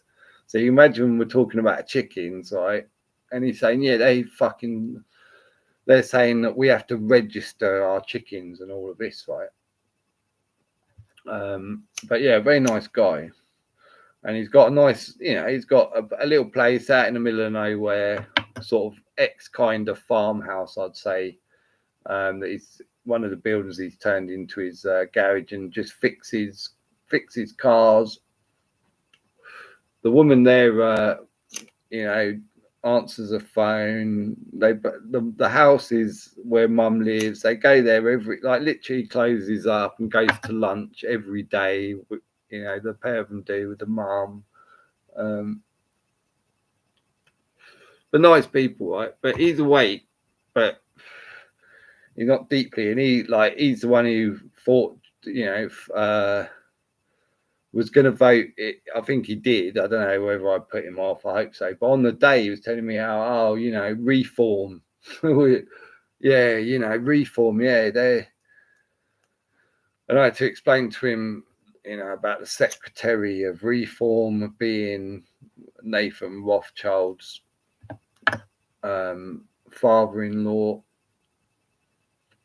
Well, it was Brexit Party when it was first set up. So yeah, don't stop letting them fool you. You know, stay away from that telly and polytricksters and voting. But I couldn't believe he was voting, but he was awake to, you know, vote. But he got jabbed, right? And I think it was after the jab. I think it's something to do with jabs that woke him up, and I think he's starting to see. But yeah, so then he's falling for Trump. Thinks Trump's right, and I have to explain to him about Trump. And I'm there today. And it's good because he always initiates the conversation as well about such topics, usually anyway. And he starts going, "Oh yeah, isn't it bad that about Tommy Robinson being locked up?" I was like, "Oh fucking hell, oh no." So I was like, right, you know, I'm a Luton boy. Yeah, well, since 2000, probably about 11, 10, I've been exposing him as a shill. You know what a shill is, right? Oh, mate. And telling him, you know, who his right-hand man was. How he's doing 17 years for paedophilia, and Tommy's a shill. Now, like, you're not getting a stage in London, are you? You're not getting a massive stage if you're against a corporation in the centre of London, are you, mate? With massive TV screens and no, you're not getting. What else is it like? And I was explaining last time he went to jail, allegedly come out with a tan and fucking new teeth, like all of it, just going, "Ah, mate." Oh shit, you know what I mean? But there he goes. But there's no hope then, is there? I went, well, to be honest with you. I not really, but just don't be a part of it. You know what I mean? I just told him, don't let them drag you in, mate. You know what I mean? Because then he starts talking about Muslims, and I was trying to explain to him about like how they're, and then he said, yeah, you're right. You know what I mean? They're trying to divide us all. They're bringing in not just Muslims, but lots of foreigners, and there's a big communication problem within the religious side of it, of people annoyed because they are like, oh, how dare they come to our country and do this or that. And the press are highly, you know, acting like they're all, oh yeah, don't, you know, you should love each other, but constantly spitting dirty news of how we hate each other, right? Like, it's just so awful, isn't it? And then I was telling him, like, if World War III comes and you've got opposing, like, say, for example, you got Pakistan and America and Russia on the same side, and then you got UK, fucking Ukraine, and maybe Canada. You know what I mean? On one side, and there's two sides of a world war. What do you think is going to happen within the countries? You know what I mean? Go and have a look at like the how each of those countries is massively mixed up. Like they just thrown us into a bowl and just mixed us all up in it. You know what I mean? And gone, right, yeah, let them go. Right, talk to each other. All right, blah, blah, blah. All right, mate. You know, like, yeah, right. Now, all have your own, you know, beliefs, and we'll have loads of people on social media, and we'll have what we call like experts from Oxford University and such arguing with each other about why their belief is more better than the other's belief. That'd be really good for you all. You know what I mean? And we'll start really building all these buildings and going, look at us, we're the Christians, and look at us, we're the Muslims, and we'll have them everywhere, and they'll start getting on each other's nerves, people seeing them. You know what I mean? The people who aren't in any of those cults will be getting pissed off with everything, like just turn their whole fucking lands just being turned into places where mind control's going on, and fucking hell, you see the battles, isn't it? You know what I mean? Jesus. And yeah, all completely, like when they just throw them in and they go, right, media, right, let's hear it with the media, man. The media just leads them all along, doesn't it? It tells them how to dress. Some people, if you're this colour, the media and the religions, right, the fucking churches, the mosques, they tell you, right, this how you dress. You know what I mean? This how you dress, mate. It's what you should look like, and this is what you should be saying, and every night you should be doing this. Like, you give us like 10 minutes before you go to bed. Before you eat dinner, right? What you got to do? Pray. You got to do a prayer, mate. No. Before you eat dinner, you got to say thank you. You know what I mean? Shit like that, isn't it? Like, you know what I mean? But they're not mind control fucking places. You know what I mean? Come on. Like, I mean, who's kidding who here, right? Who's kidding who if people want to start getting offended about like saying how bad religion is for you, right?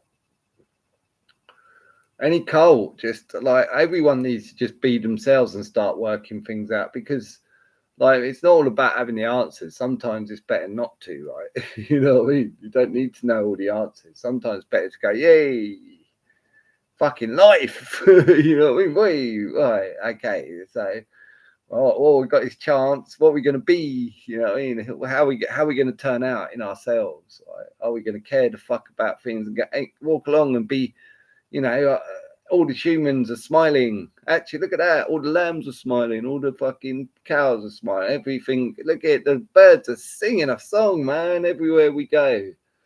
Or are we just going to be like, fucking, yeah, fuck it. It's all about us. The animals are here to serve us. You know what I mean? Like, I don't know, man. Fucking hell. People need to get back to being humane. You know what I mean? They got, and the only way you can do that is when they get their own minds. You don't copy, you know what I mean? You are supposed to have, like, be brought up. The whole point in parenting is to show the world, and, you know, to hopefully show you how to eat without having to kill, right? And how you're looking after everything around you, because obviously you want to live in a fucking heavenly fucking beautiful place. I mean, who doesn't? I've never had anyone go, nah, I just want to live in a shithole. Yeah, I'd like shit all around me. I'd like fucking crap all around me. I'd like fucking rats everywhere. Just fucking, because they can't eat anything. They're just an animal. But now they're just coming in and fucking causing all kinds of havoc because we've just fucking taken away all the animals, like food sources and homes, and you know what I mean. Now they're like all these animals, but yeah, fucking, it's beyond like a joke that we allow our lands to turn into such disgraces. And we're all just chasing these bits of paper for nobody knows what, because nobody, I mean, what more does people want now?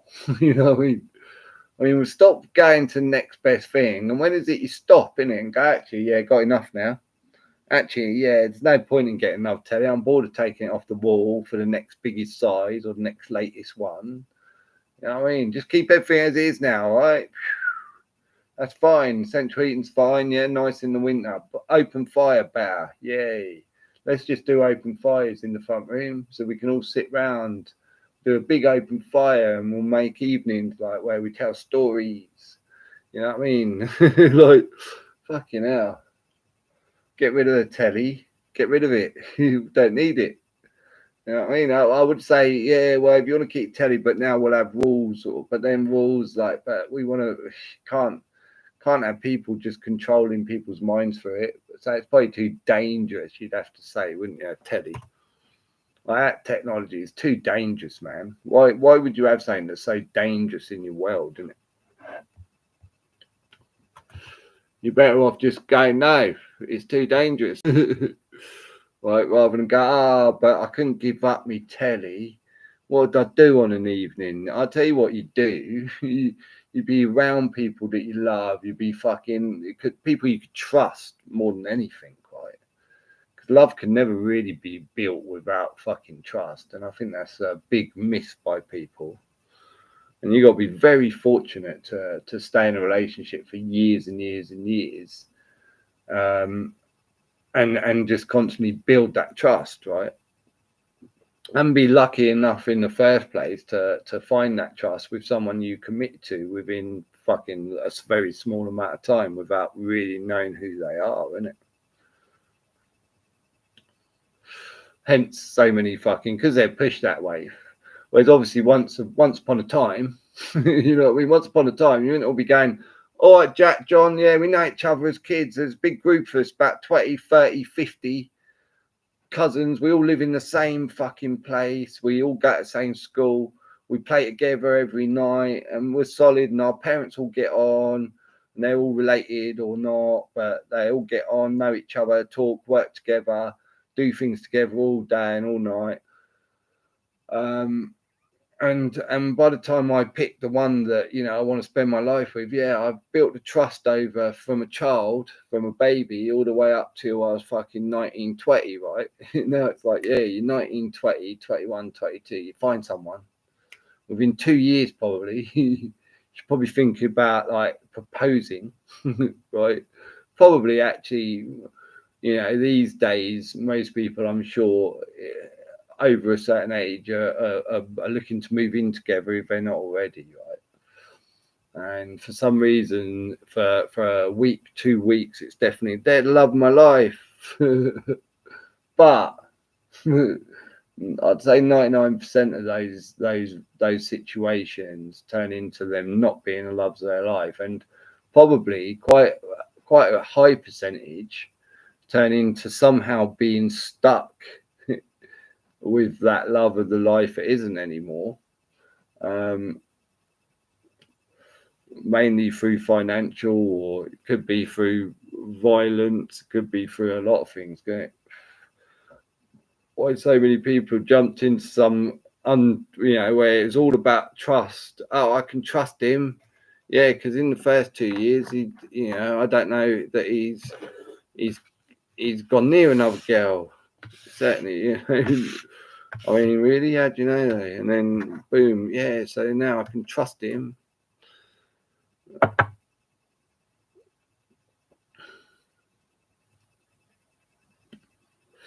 Anyway, I'll go read comments now because I can see one there getting like, are you reading comments? Can't just listen to you, mate. I won't fucking, when I smoke, I've got to get it out, man. You know what I mean? But there was a lot to talk about. I was very intrigued by just alliterating how, you know, really Skull and Bones shouldn't just be overlooked as some, you know, fucking it's just nice. They just, you know, it just shows how great Yale University is. And look, it's just, and Harvard, and you know, he's Yale and Harvard, the black and the white. I don't know, in America anyway. You know what I mean? The black and the white, the Freemasonic, maybe Freemason lodges. Again, the black and the white, the side that are controlling the money and the side that are trying to control the money, or hopefully remove it altogether. And eventually, I suppose, if they're following scripture, God loses, right? So I think maybe it's probably literally just two sides playing out a fucking script and both knowing how it's going to end anyway. You know what I mean?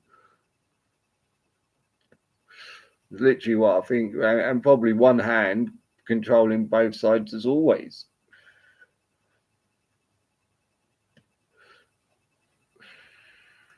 And calling himself God, right? Or the devil, depending on how he feels on the day.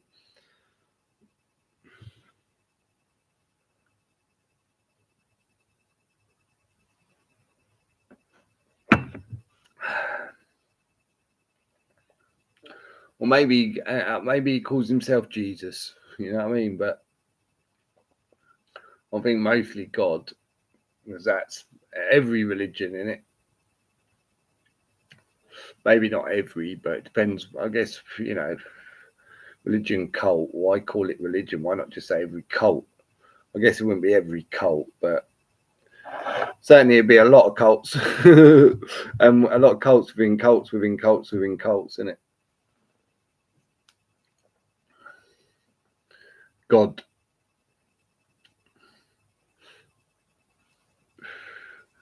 One blimey, how are you?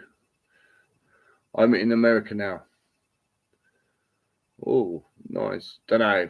Well, I don't know. Do you? I mean, I think like sometimes to get away is always, you know, it feels like a good thing, doesn't it? But the problem is like I just fucking can't stand going, yay, look at me, I've got away, and then everyone around here is the same.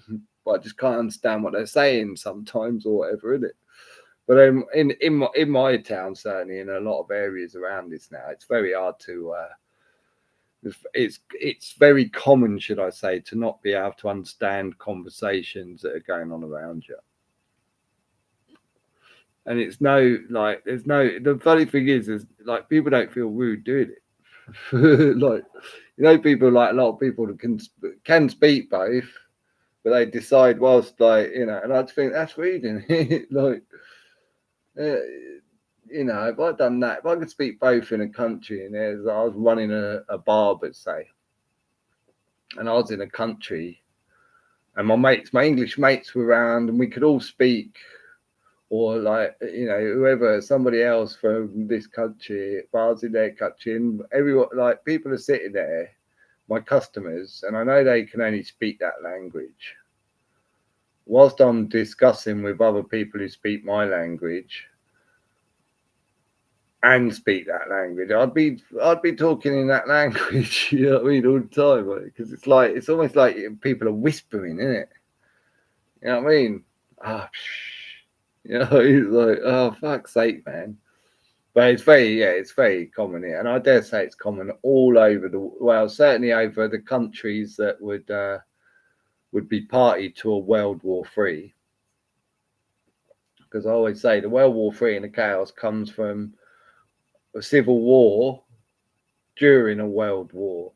Imagine, I mean, people can't see that. I mean, you think about even World War II in Germany.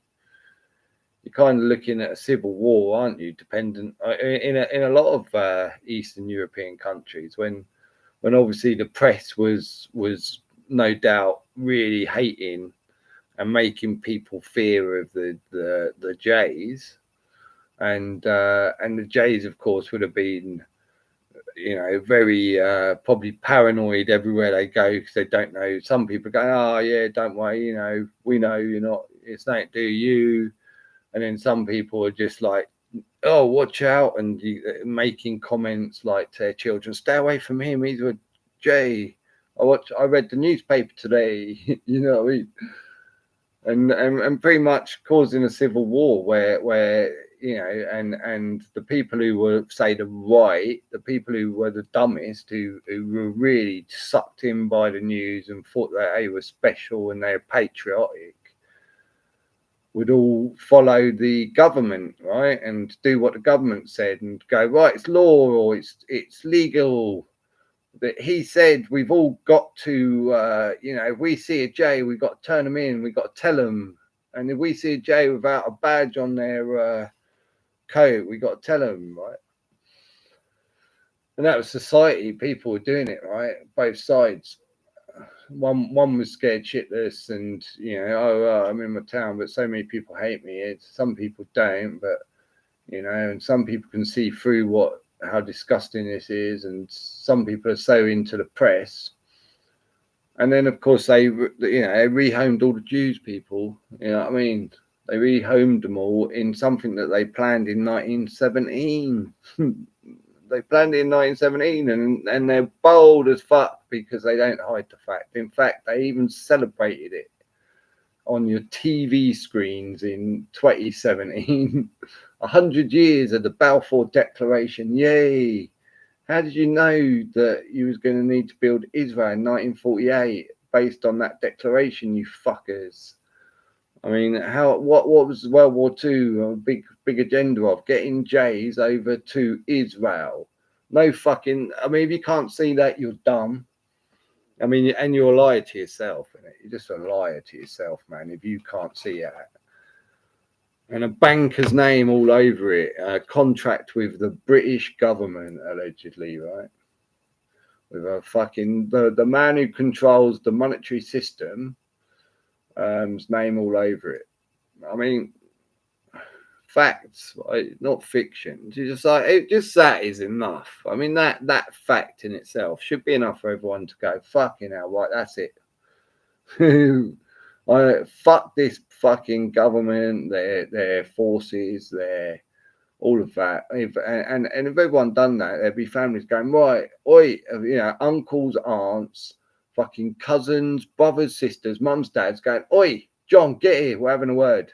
Get that fucking costume off. Yeah, you're no longer a fucking policeman, mate. You're no longer a fucking judge. You're no longer whatever costume they're wearing.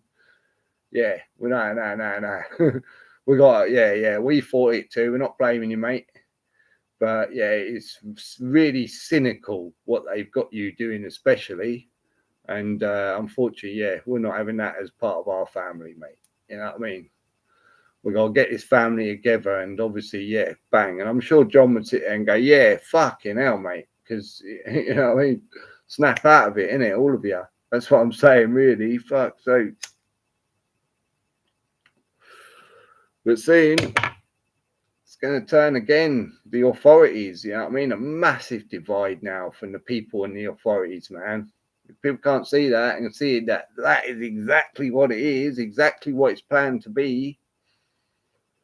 And how far is it going to go? Because all of this shit's about to hit the fan. There's no doubt about all of the shit's going to hit the fan very, very fucking soon, people. So, and there's the divides and the way these in-house wars will you know what I mean? Everyone's going to be choosing a team. Everyone, what team you're on? It might start off with loads of people. Yeah, of course. Eventually, fucking, even if you ain't on a team, people are coming for you, innit? Because you look a certain way, speak a certain way, fucking believe a certain thing. You know what I mean? Our flag, you know what I mean? Fucking this flag. I mean, the way immigrants, say, for example, are treated in each country right now across the world, right? Whether they're illegal, legal, you know, whether they're even, it's just saying mothers and fathers were born in, were come to this country, but they were born in the country. Most people throughout the world that are brought up in another country, but really they're seen based on their colour, their religion, as being from another country, and they've still got loads of family in another country, and they go there and visit, and their religion in that other country, everyone's the same religion, and blah, blah, blah, blah. They fly the bigger flag for their countries outside of the country they live in. You know that, right? I'm sure people realise that, right? And there's a reason. So if you're brought up in a country, in theory, the mind control sets you to wave your flags for your bit of land, your country, right? Whatever one it is you're born in, right? That's the biggest one. But the mind control on somebody, you know, because they feel outsider constantly from the media, and the point that they'll always point out big, huge plans going, get immigrants out, and it's the Muslims, and it's this, but they'll never point out a million people going, yeah, let's just all get along, and yeah, we're not blaming anyone, or we know that there's a lot of whatever religion that are disgusting, and there's a lot of whatever religion that are really nice and fucking make great neighbours, and I mean, oh, it's just so ridiculous, isn't it? But if you can't see why it's so dangerous to be in a religion, are you picking your sides if you're in a religion already, right? Probably.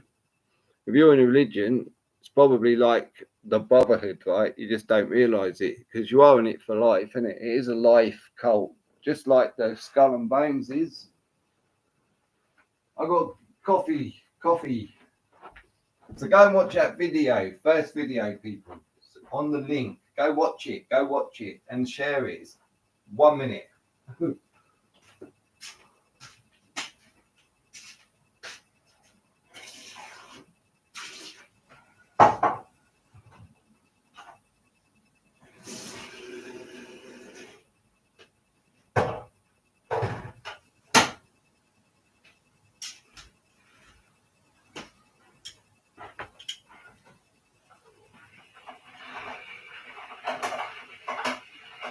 And if you think one sort of what you might call a tiny amount of cult should have that much power, so one ideology, a very minor amount of people compared to the world, should have that much power over the world based on their ideology, and we don't even know it. You know what I mean? Apart from its, their motto at the beginning was saying about being deaf. And then you got things like the Georgia Guidestones, right? Oh yeah, sorry, you're watching that fucking film. Sorry, children. Carry on watching. I won't interrupt. Okay.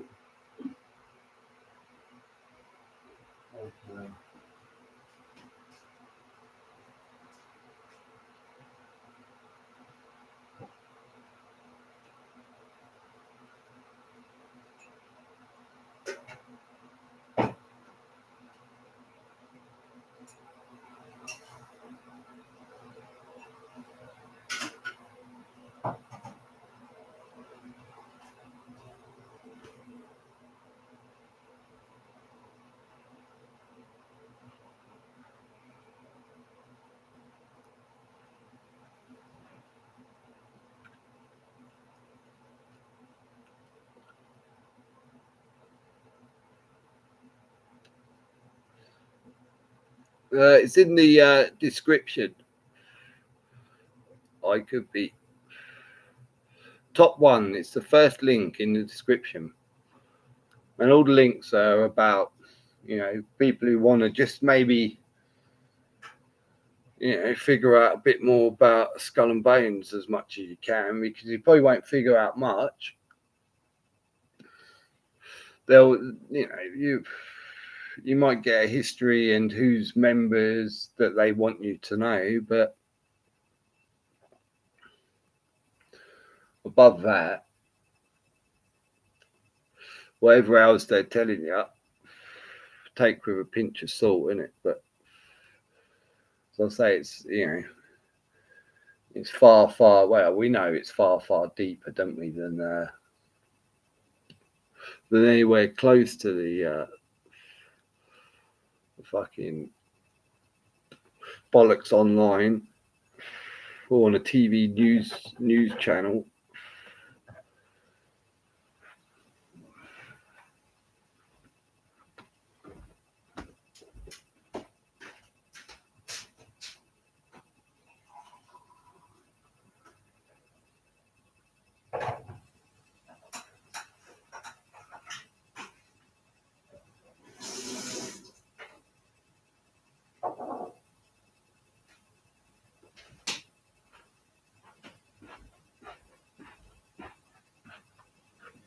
There we go, coffee.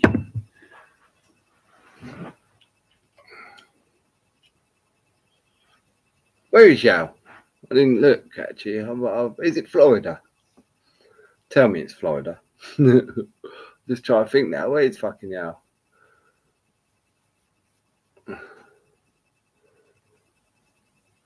like I said, not the brightest. You have shields in here to deal with, SD. Put subtitles on, SD, so we know what you are saying, mate. Deep fake, maybe E-word. So you have some shields to deal with in here, mate. Okay, yeah. Let me read. Deirdre's neck. Hello, hello, hello, hello, everybody. Thanks for coming. And tell me what you think to the video below.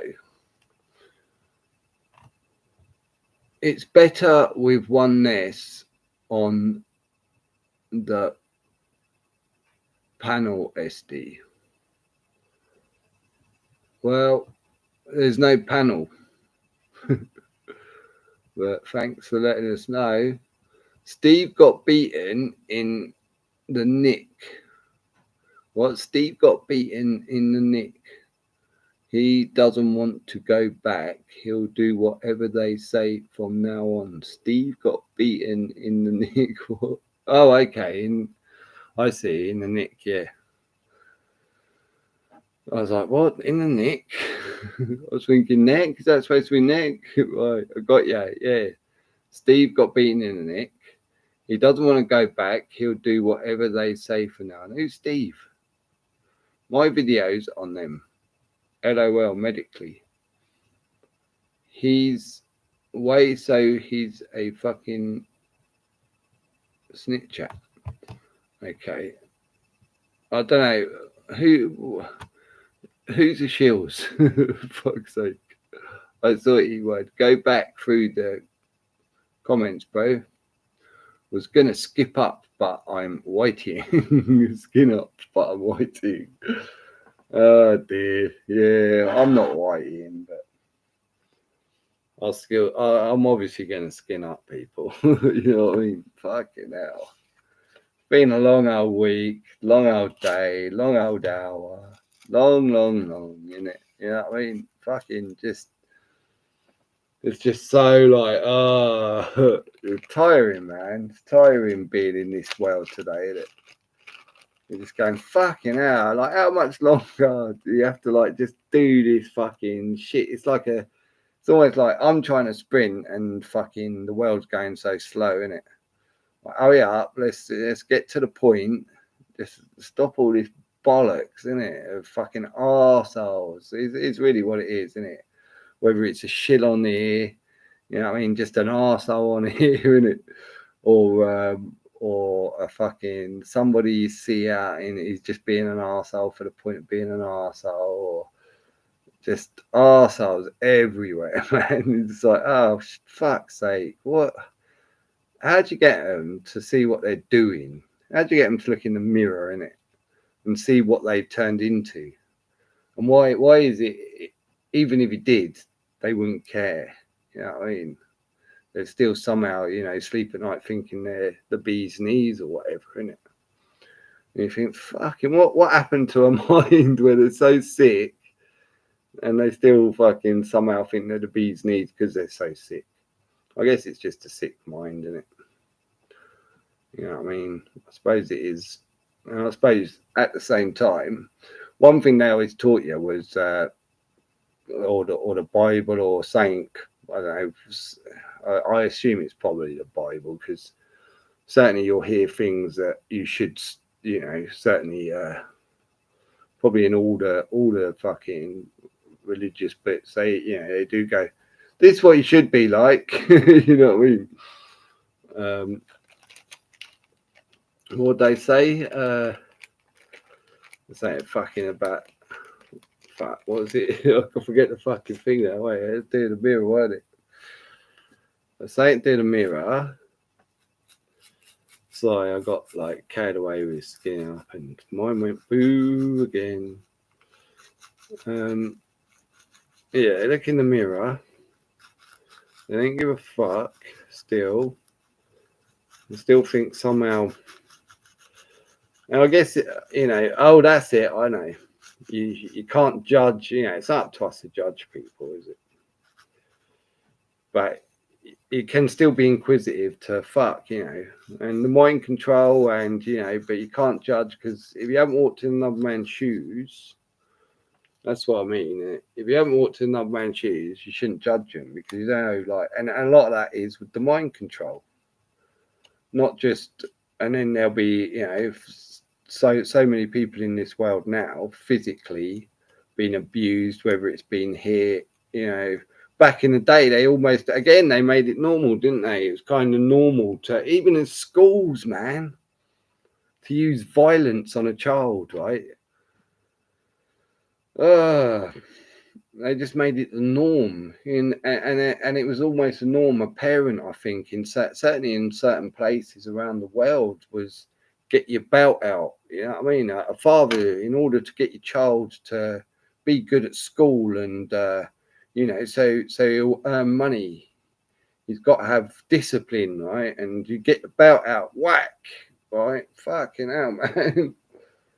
I mean, just that, without how some, you know, some fathers and mothers, more fathers probably, but mothers too, would treat children, innit? Treat their children fucking. And maybe again, can you judge them? Because probably they were treated it, weren't they? Maybe worse before them. Who knows? And then life, you know, again, mind control. How many institutions are they going into through their early life till their late life, and just being mind fucking fucked, right?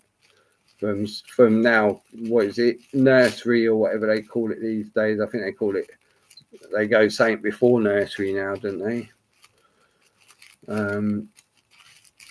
All the way through to corporate and TV news and fucking churches and mosques and fucking, you know what I mean? How much mind you gonna have left, really, innit?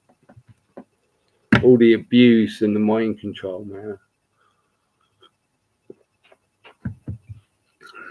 But all you can do is advise, innit?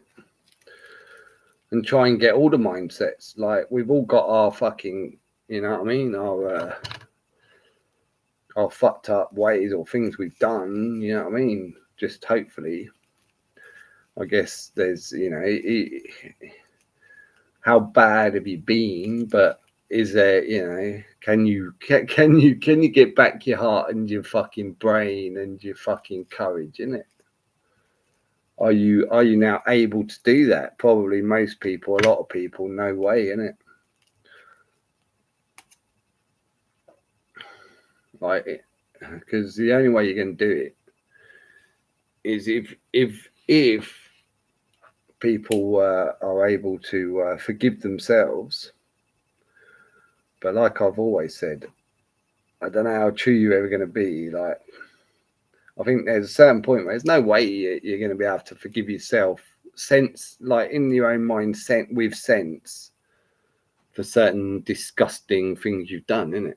Because like if I've done certain disgusting things, and then try to make sense, and maybe, well, I'm saying that it's your path, in it. Maybe you could like go back to when you were a child and make sense of why you turned into and done those disgusting things. But it's a fight in your own mind, isn't it? But fortunately, I've done the journey of going through like as much what I would call disgusting. I'm pretty sure I've got a much higher limit than most people in this world of, or lower limit, or whatever you want to call it. I don't want to say it the wrong way, but yeah, and I was quite easily, not where I wouldn't say like where it was just off cuff, but certainly when I went through so much in the mind, and you know, thought about it that deep to the point of you know, why and did how, you know, maybe I should have done this, things I could have done better, you know, shit like that. Yeah, I was able to forgive myself quite easily. But some people, fuck, you know, it's not going to be that easy. But fortunately, I never done really disgusting things, certainly never on purpose. I wasn't out to make people unhappy.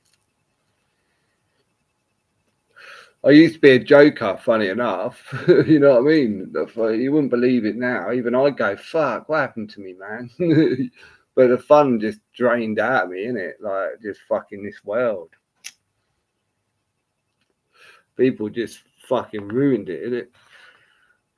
They started wearing muzzles and telling you to stay away from them, and fucking, you got to suffocate yourself. You got to terrorize children, and you got to stick needles in your arms and all cheer and say, yeah, thank you. Fuck off. Fucking clap your hands on a Thursday night. You know what I mean? You go, well, could you forgive yourself now? Have you done some dirty things? Like, you know what I mean? Are you being like, you know, where you push to a limit, innit? Now you want to go out and fucking take it out on one of these cunts, you know what I mean? Whether a costume wearer, or are you able to forgive yourself and look back and go, well, you know, I was doing it for this reason, and it was this build up, and you know what I mean? Or do you do everything not to, you know what I mean? The idea of forgiving yourself is if you're prematurely already going to go and do something and planning on it, you can't really forgive yourself, can you? But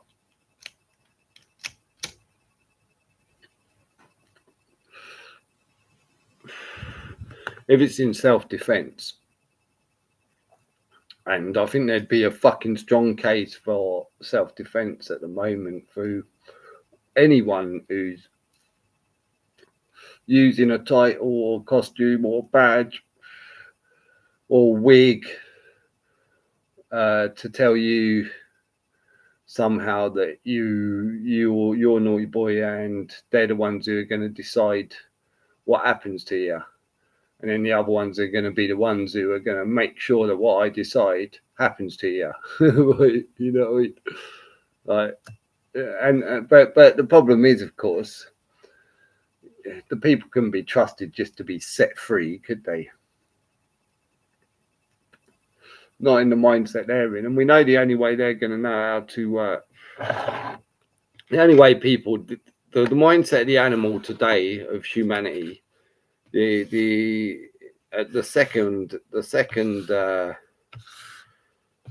only thing they know is to fight,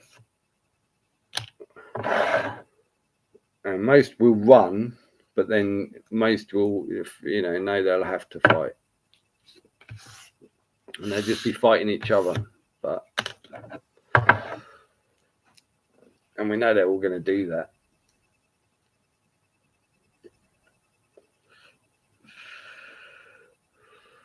They're all going to be segregated, man, and they're going to segregate themselves. And there'll be imagine how much distrust, mate, because like, you know, so it won't be. I don't think it's going to be like 4 factions. I think there might be 20 factions within 4 factions. Like, you know what I mean? Probably a lot more within the 20. People like trying to align but trust. You know what I mean? Trying to align but trust. And then when you align with so many you trust, then you're trying to align with another group of people that they trust, right? Because you know numbers is important, but if you pick the wrong group and you fucking end up fucking killing each other, you know what I mean? We pick the wrong group and they're fucking gonna fucking snub you out and, you know, give you up or not have your back, or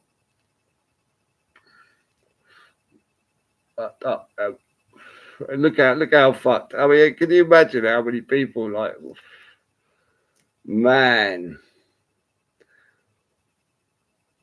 it's going to be a fucking chaos. And then everyone's going to be begging for something new, innit? And whatever they got planned for us, they'll all be happy to take.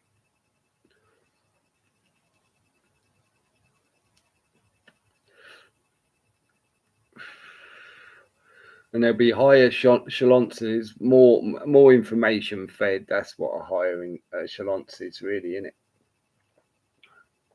They'll be given promises, of course. You know, if you do this job, you'll be, you know, a lot more freer than the rest of them. So they're happily like fucking, and they're all probably getting promised all the way down to the dummies, right? Their lowest IQ, the ones they get just to do the stupid, dirty work, and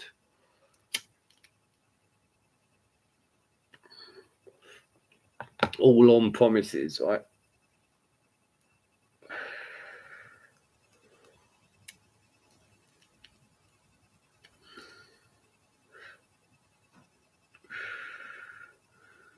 They can't do jack shit oneness only if they entered the panel using the M word, etc., like Steve did last time. Northern less. They will know if he's on a couple of strikes. It's their business to know. Yes, I could. No worries, oneness. The good old days of Shields. The good old days of Shields. Yes, exactly, word. So they could have that in the bank. Still got a channel I could. She posts documentaries. Cool, mate. That's why I'm stressing to SD. He's on the ball tonight and he knows his channel in trouble. My channel's always in trouble, man. Like, it's always going to be, isn't it? You know what I mean? Well, they followed me in fucking Facebook, mate. You know what I mean? And then they followed me on YouTube's.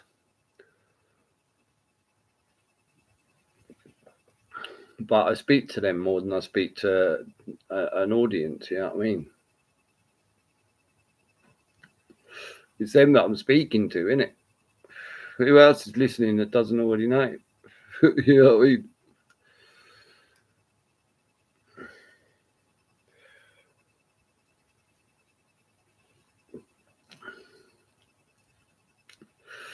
They're definitely stealing souls, man.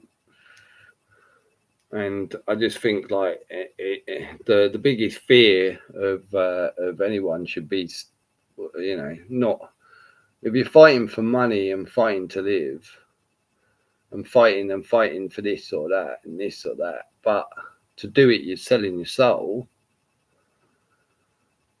Oh, mate, you know what I mean? I can't tell you how wrong that is what I'm saying. And the only way anyone who's already fucking, you know, I'd say so long as you're in the realms of living, there's always maybe a chance or an opportunity to save it. It doesn't mean it's completely gone. You'd hope anyway, right? I think maybe that's the biggest message to the world, really, isn't it? You know, think about go look in the mirror, right? Think about who you become, and can you forgive yourself? And if so, by forgiving yourself, it means now, right, think about all those things that you've just forgiven yourself for. The reason you've forgiven yourself for is because they're not very nice, are they? So you're not going to ever do them again. Otherwise, that's it. Your soul's gone, you can't. Because if you do it again now, because you've subconsciously admitted, yeah, okay, fuck, that was bad, right? And if you're pretending something wasn't bad, that was bad, then, well, you're not trying to save your soul, innit? You know what I mean? You're not trying to save it, mate. So good luck. But I'd like to save souls personally, you know what I mean? So I ain't gonna fucking judge people, but you know what I mean? If people want to come in here and like listen and go back to and inform and say, oh, he said this or like whatever, whether it's a fucking AI or some man sitting in a basement or you know what I mean, some geezer sitting in a van with headphones on or someone at a desk going, oh, or someone in a uniform, you know what I mean, in a costume. It don't matter, you know what I mean. Anyone that's taking this information and using it as insult on some cult that they're in, it's them that are selling their souls. So those people that I speak to, and I say it in all the letters I write to these fuckers all the time. I'm always telling them about how they're selling their soul when I'm telling them, stop fucking sending me fines, points, fucking any of their shit, you know what I mean? I'm always telling them they're selling their soul, but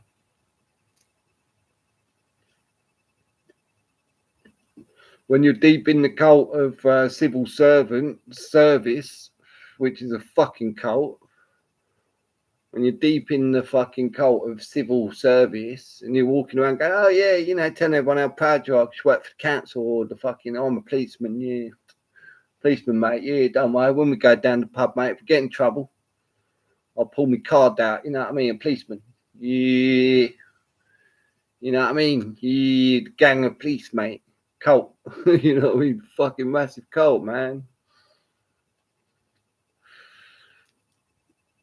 Oh, it's so sick, but if people want to not listen and they want to sell their soul, they've got a choice, man. But when you hear it and you know, someone's spoken it and told you, you can't say you wasn't told. You know what I mean? You can't plead like, oh yeah, I just fucking, you know, done some nasty shit to somebody, maybe a child, maybe a fucking woman, maybe your own mother. Who knows these days, innit? And then go, well, it wasn't my fault, you know, I had this bad upbringing. Sorry, mate. Yeah, don't send me to that place that I'm really, really shitting myself of going now for eternity, mate. You know what I mean? Now my cowardness is really coming out. Although through my whole fucking life, I was gruff, man, and no one would fuck me, and I do nasty, dirty shit to people and control them, and you know, I mean, now my cowardness is really coming out because look at me, fucking hell, I'm fucking begging, fucking shaking, and somehow thinking that somehow I'm gonna convince them that I kept my soul when I've done that nasty shit and never ever considered what effect it was having on who I was. You know what I mean? Come on, people. It's not that hard, is it? But people got a choice, didn't they? People got a choice, man. And in this world right now, I think people should, like, you know what I mean, no matter what they believe or don't believe or whatever, they should at least fucking consider just really deeply having the thoughts of, you know. So, and once you've done that, it'll probably make you a better person anyway, won't it? Certainly no harm can come from it, can there? If everybody just starts to look in the mirror through their life and admit, you know what I mean?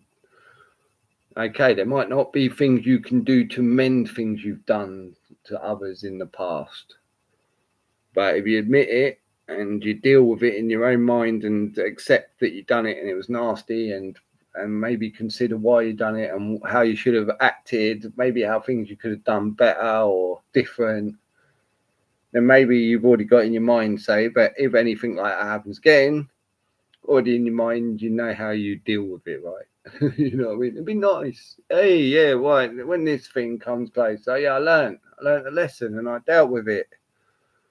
Whew, fucking hell, I'm not going to sell my soul and not go back to that and just accept that that's who I've become.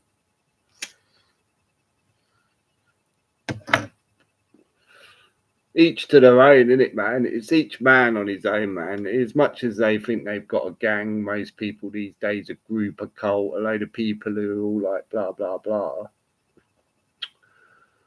You know what I mean? You come in this world on your own, man. You're going out on your own, isn't it? But, you know what I mean? So it's each on their own at the end of the day. It's always great if you got like some proper trust around people and they're decent and fucking, you know what I mean, you get on and you both got the you know, the same kind of mindset, but make it real, innit? Live in such a fairyland, fucking, and look what happens with fairyland, right? Fairyland turns into fucking hell, man. You know what I mean? Like everyone in this little fairyland, like, yay, we're all happy, but we're not. You know what I mean? Yay, look at us, look. I can't wait to show everyone what I bought. I can't wait to get back to the office and make everyone jealous, all the girls jealous when I show them me on the beach getting a suntan in Lanzarote. You know. Oh dear. Was the world coming? You know, it's so sad. It's so sad. That's the thing. Like, if he was like God, right? You'd look down and you go, "Ah, there's so like I was so when I made them, I was so happy. It's so much. Oh, they were so great, weren't they? How like what a great invent. They like building themselves. Fucking hell! All of a sudden, I didn't have to like. I got them perfect. Yeah, they were fucking. Look at them bringing up their children, loving nature. Look at all this nature I've given, all this food that grows in the ground, fruits from trees, blossoms. Wow. And look at them, they're loving it. And then look at, oh, mate. I mean, what would you be looking at now, man? Oh, mate. Wow, what a disappointment, isn't it? What a disappointment. You can see why I might just go, okay. Yeah, I can't fix all those. Like, I ain't got fucking, you know what I mean? How am I supposed to fix them all, man? I made too many, you know what I mean? I made too many. There's no way I can sit and fix all of those.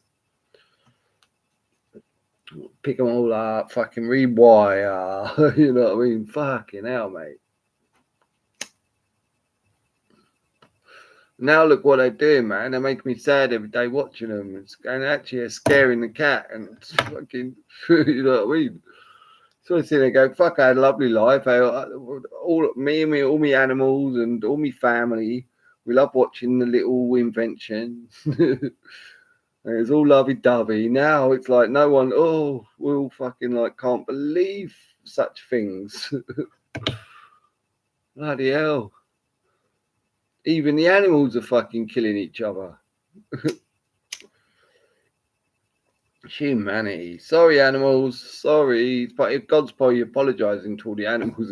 Sorry, yeah, that was me. I made humans, mate. Sorry. They were nice, though, weren't they, at the beginning?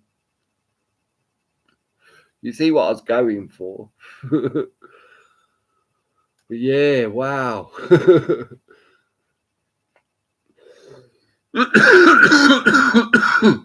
And everyone apparently is religious and believes in God, right? But no one wants to change the world so God can like sit back and fucking chill out with a fucking whiskey and enjoy the fire and all his pets be nice and relaxed again.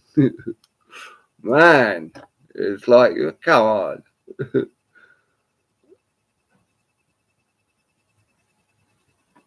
If we do I could, then it's all about learning from a different perspective, walking in someone else's shoes, so to speak. Maybe people we've hurt, maybe.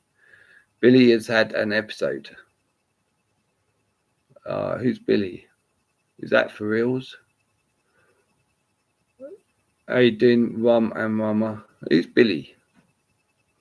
I could. What type of reincarnation you believe in?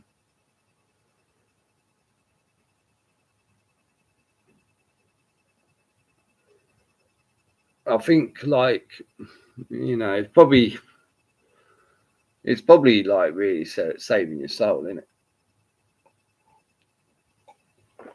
Because in theory, saving your soul would be the ability to move on and be accepted into the next dimension, right? Which really what they talk about a lot. Or going, no, you didn't pass, you know what I mean? You're like, yeah. Now, next dimension's like, woo! People who like, you just, you know, they're not interested in beating each other up, killing, seeing blood, you know, in chewing fucking meats and all that. Then, wow, every day, look, what's our job? Oh, yeah, to fucking take care of the land and everything that's on it. wow. So I just get to go out and that's it. Walk out my doors, my lovely French doors. I open them up and all the animals there greet me. The grass is lush. The day's bright and I've just got to go around having a chat with them all, feeding them. You know what I mean? Making sure they're all right and growing some veg with all my neighbours. Okay. Fucking hell, what shit life. What shit life. What? Oh no, what? At some point in the afternoon, I've got to go and pick six fucking bananas and 12 apples. Ah, nah, mate. God, life's a struggle, isn't it?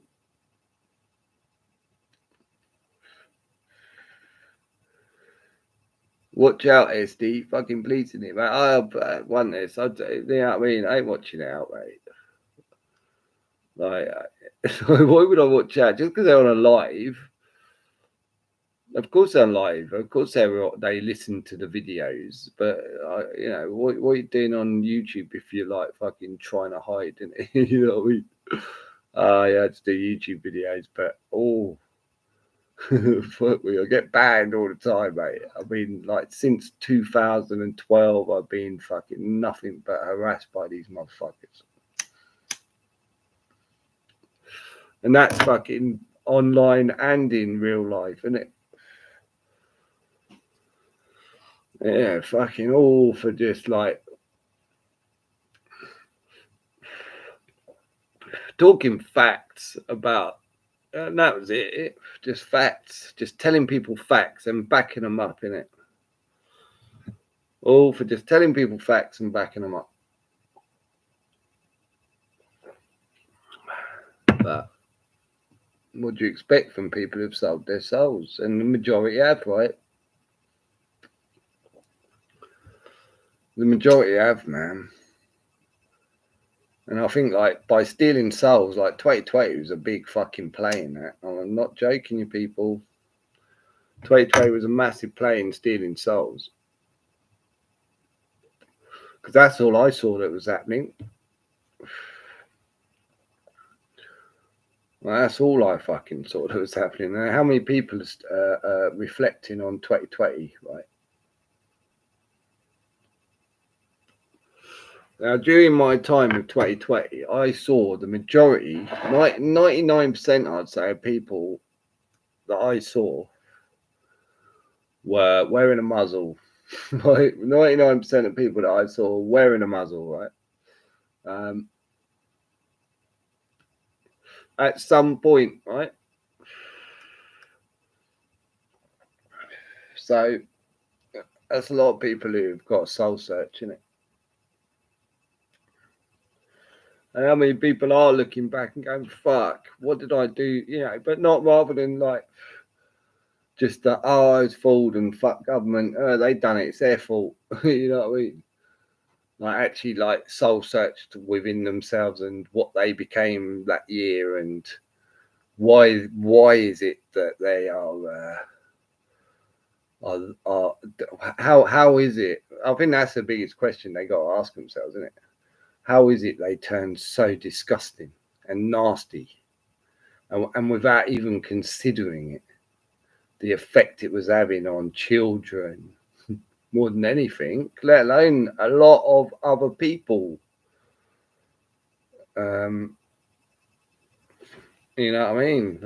I'm telling you, that was a big fucking soul take. But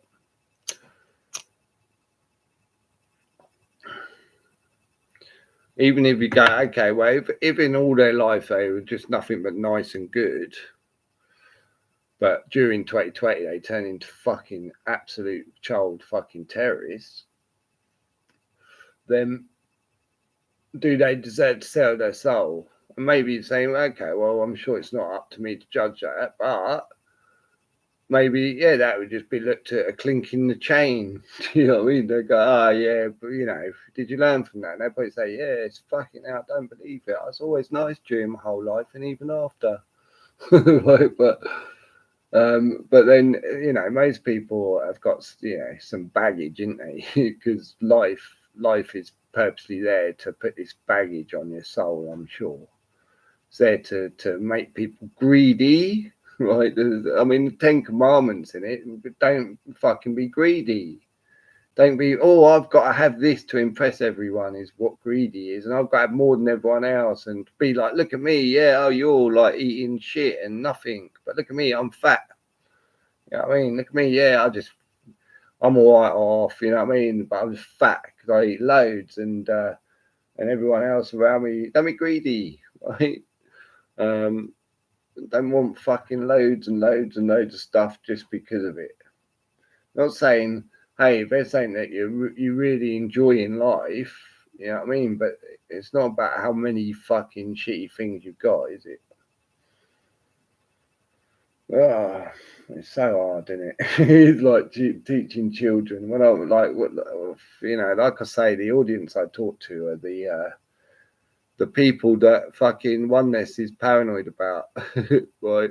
Yeah, why are you so paranoid about them? You know what I mean? Don't let them fucking. It's not you selling your soul, oneness, mate. So be scared for them. Don't be scared of them, innit? Is the best message I give to oneness.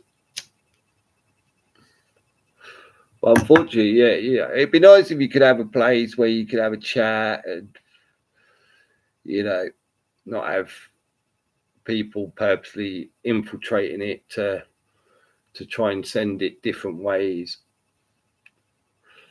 But unfortunately, in this day and age, mate, there's too many people, like I keep saying, that were never brought up to cherish their soul. And you think about how many people I mean, does the church ever say cherish your soul? Probably, but it tells you, it forgives you all the time, doesn't it? Like, what? So you're just taking, you're just being the judge and going, right, yeah, I will forgive you. Don't forgive yourself. Don't worry, mate. We'll forgive you. Do what you want. I mean, even the mafia, you know, that I think that was the whole point in like the movies of the mafia, them all being like really heavily religious, right? You know, and always giving their secrets to the vicar in, or the, what is it, priest in the you know, the fucking whatever they called it, and all like tell their sins, a sin box or whatever in it, right? Which was just obviously another. You think about the higher launch of the churches, right? So another cult. Well, now they're just getting all the information from all the crooks, everybody, right? You know what I mean? This cult's getting all this information, all the secrets around the whole community, from murderers to petty thieves. You know what I mean? Getting all this information, all under the guise of religion, and it's, you know, it's secretive. It doesn't go any further, so you know you can get it all off to a priest. Like, it's so ridiculous, like how people fall for that, man. It's a cult, a massive cult, the church, a massive, like the people who are sitting in with these, like, who everyone bows down to and says, oh, they wouldn't harm anything. They're in a massive cult. I mean, and they're higher launch to compared to, you know, if people look at the Freemasons, I'd say the people who are sitting there doing the sermons and shit are probably in a higher echelon than the Freemasons. Because church like the army as well, isn't it? Like, you know what I mean? The law, all of the law is done within the cult, right? The army's a cult, right? And no, don't worry, we'll deal with our member, right? Oh, okay, yeah, you decide whether they go to jail, and that's why you never see priests go to jail, isn't it? Hardly, anyway. Sometimes they sacrifice one of the herd, didn't they, to let everyone know what's going on with inside the cult of the church ministers and priests. And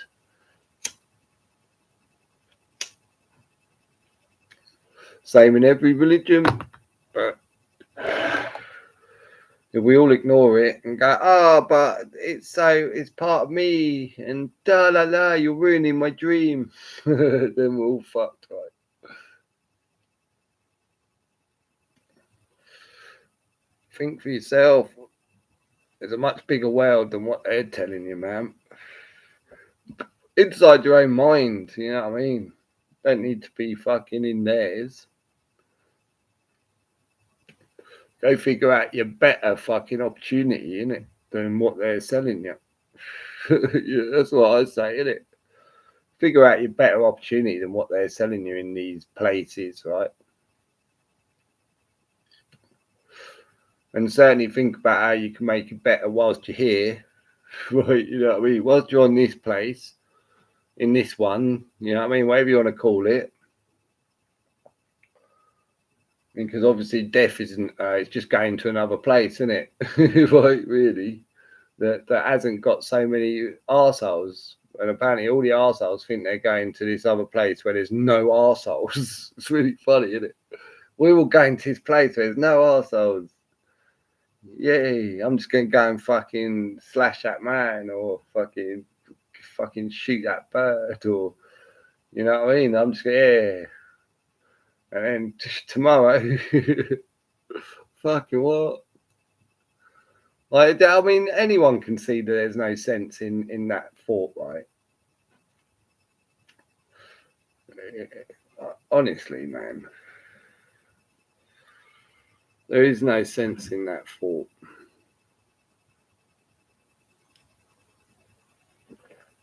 But yeah, so look in the mirror. Everyone, fucking look in the mirror, innit? Don't be scared of it. You better look in the mirror. Fucking better hurry up, innit?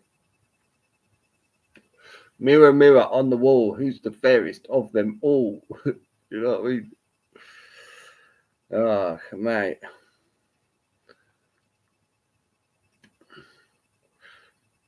Oh, thanks, Wordy. I was only given spanner so I could put links. I knows my place. Yeah, man. You got to use that spanner and hit people sometimes. You know that I could be. Give them a little donk on the head, innit? Oi, stop being an arsehole. I could. I don't know how much, but I'm more familiar with Mahayana, mostly. I had the Tibetan book of the dead years ago. Don't know much about Tibetan though, to be honest. Hi, Audi. You just carpet bombed him, SD. Who? I love looking in the mirror, but I don't think. Yeah, I think that's the problem with the mirror these days, isn't it? Like, you know what I mean? Like, too many people are for some reason looking in the mirror and seeing somebody else. You get that one? They're like looking at you and like, oh, look at me. Yeah, I'm. You know what I mean? Yeah, I am. And it's like, are you though? Yeah, I mean, they're going out like, yeah, just all about bank account money, innit? Bank account money and slacks, or even just drugs, innit? So many people out there now all about just getting their hit. And so it's like, fuck yeah, if I do this dirty in order to make sure I've got more money, I can get some more drugs or some more alcohol or some more fucking something, innit? Everybody wants some more saint, man. It's a shame because it's so easy to make this world content. But it's like just everyone's fucking getting out of their mindsets. Like everyone. And I think like if you got a chunk of people out of a mindset, the rest probably follow, because we tend to do that, don't we? We tend to follow. And I should imagine with that sort of mindset changing, where everyone loses the mindset of what the indoctrination system has turned us into. I think everyone on the outside who hadn't yet fucking clicked the switch, click the switch, would see the group that had flourish, and soon, you know, quite easily see all the things that they're doing wrong, innit? I don't know, but you'd hope so. But at the moment, man, I don't even see, like, they're pretty good at keeping us divided, aren't they? Like, it's never a big group. There must be some, but not. You know, I mean, how did a bigger group trust the other bigger groups so they can join forces? Because they've built a wall of mistrust where you can't trust anyone because there's so many fucking what I call scabs out there, innit? A scab is someone who's against themselves, man. They're fighting against their own families, man. So why wouldn't you be a scab, innit? Because you're like everything when you're fighting against the truth and you're living in a la land and fighting for, you know, people are fighting for governments based on watching television and sitting at home, and majority, right? They get offended if you say anything against what the news story is and the polytrickster on the telly told them. It's so fucked up, man. And do any of them people look like they care? Like, do they show signs of actual, like, real care with, like, actual, like, actions other than gifts and, you know what I mean, and words? No, man. It's like shocking. So, I mean, the world's shocked. I mean, I am still shocked at the world, man. And you know, the fact, I think it's more shocking. The further it goes, the more shocked you are that people still, you know what I mean, pretend that life is whatever dream or bubble they've got in their mind, innit, of how their life is going to be, right? And you're like, wow, you can't, like, send us all down the fucking, all based on how your life is going to be, man. You got to look around and go, how's that affecting everyone else? You know what I mean? Fucking, is there a group of absolute fucking power hungry pigs that are destroying everything and everything good, all the goodness of mankind? You know what I mean? Am I blind not to be able to see that? You know what I mean? That there definitely is, right? And am I stupid enough to go and keep saying, please, sir, can we have some more, with little votes and, you know what I mean, taking sides of something, right? Picking a side of, you know, a gang of fucking uninformed idiots who watched a TV show or one or two YouTube channels and went, yeah, I know everything, man. Look at me. Yeah, if you knew what I knew. Fuck off. Fucking idiots. I gotta go and make a coffee.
Lovely coffee.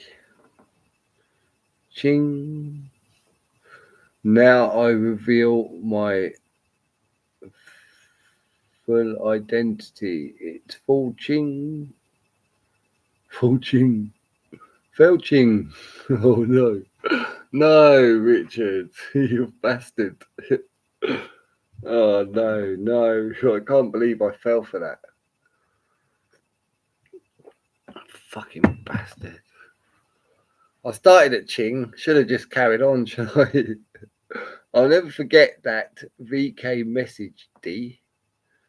Dolores, stop sticking up for them, please, mate. You don't know who they are. Some of us do. I do wordplay. I love free speech. I don't know nor care who Marco, etc. is, just being honest. Yeah, people start like being an idiot. If I read it, I mean, can't behave and like fucking, and people like wound up because of your idiocy in the chat, then and anyone that's selling their soul, it's not fair to make people who aren't fucking stressed out, innit? They probably have enough stress, mate, in this world of decay. You know what I mean? Decay of the human soul and the mind and everything, their hearts, just all gone. You know what I mean? And if anyone's playing a party to that, you choose your road, innit? You choose your road, you choose your lane, you choose your fucking, you know what I mean? What road are you walking, man? Too many people are walking down the wrong one, man. So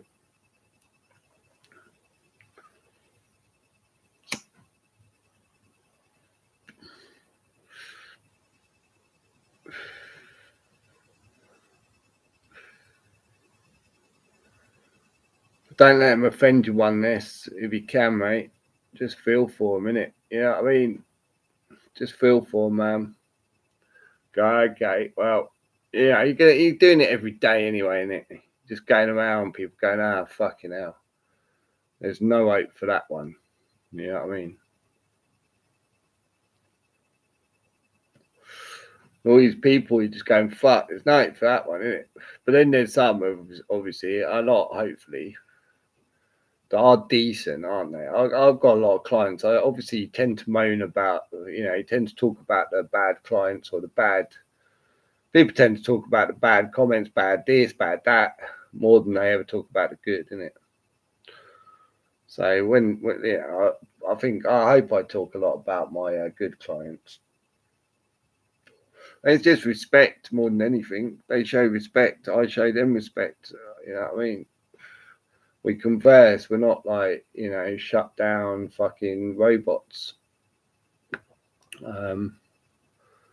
They're open-minded. They like to learn and listen, and vice versa. And so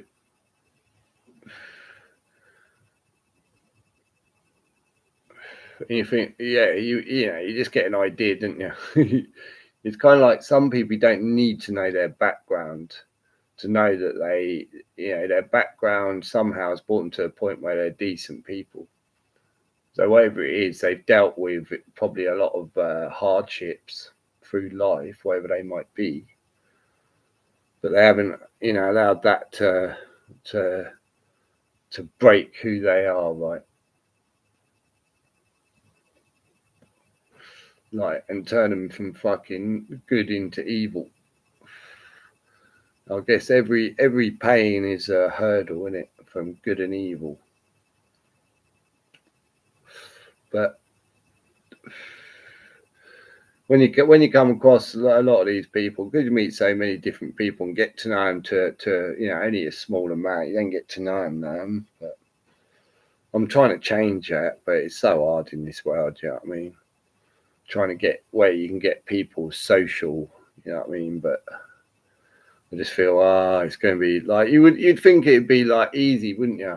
Yeah, we're going to get together, all of these people, mainly men, right, on a Friday afternoon, 4 o'clock, down this pub. Anyone who wants to come is welcome. And this is what we're going to discuss. And then, obviously, as we're only going to take a half hour, an hour of your time.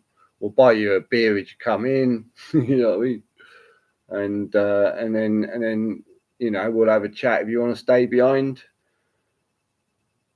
And chat with each other about business, and you think that'd be fucking everyone would be for that, wouldn't you, in this world? But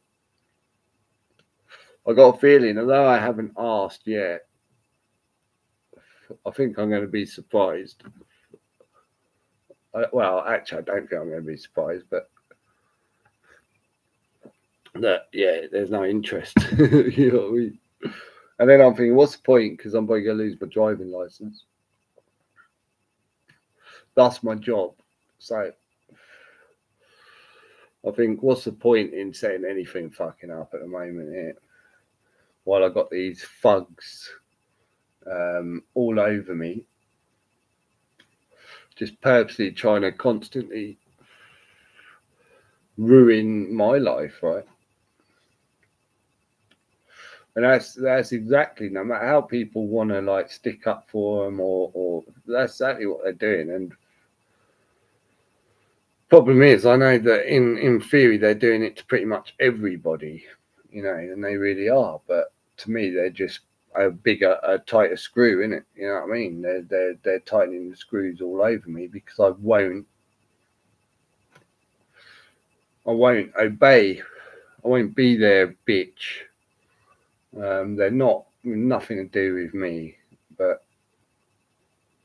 I'm not part of their cult. I'm not the fucking piece of paper they say I am, innit?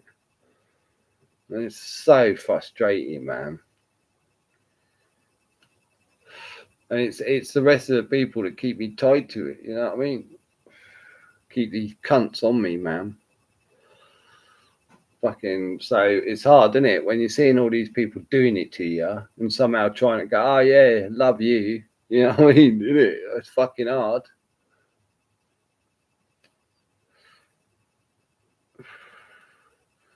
Yeah, so you're just going to keep paying, keep doing, and I'll keep allowing. All right. And you don't want a discussion about it. Great. Yeah, no problem then. Yeah, love you. You know what I mean? Fucking what? And by doing so, you're dragging so many other people who have got more sense down with you.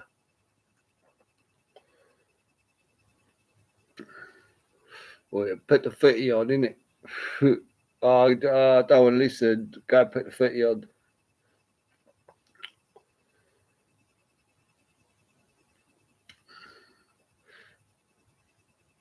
Just constantly 24/7. The Fonz, he's known as Happy Days. Oh yeah, the Fonz, man.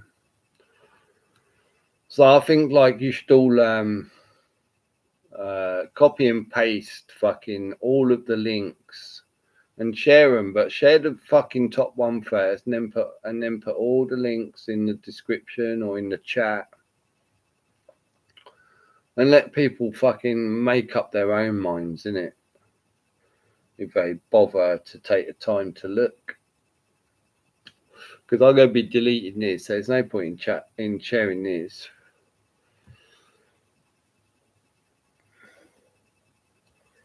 But I'll pull those links in there so people could share them, right? Because, hey, you ain't getting banned for sharing them. Me, on the other hand, definitely. SD, are your points for not responding or actual contraventions? Depends how you look at it. I mean, one lot was for fucking not responding, and then but they give me double the points. So I'm like, okay, I got. So the second lot was fucking. I wrote in the boxes but outside of the boxes, not inside the boxes. But I made sure a lot of my writing was outside the boxes, but no persons, and then I think they give me 4 points, and then they just wrote and said, "Oh, we're thinking about taking your driving license away. If you don't respond within a certain time and tell us why, it might affect you. And or you can turn up to court." And I'm like, yeah, can't really be asked to do much of that, mate. I just like tell you, fuck off.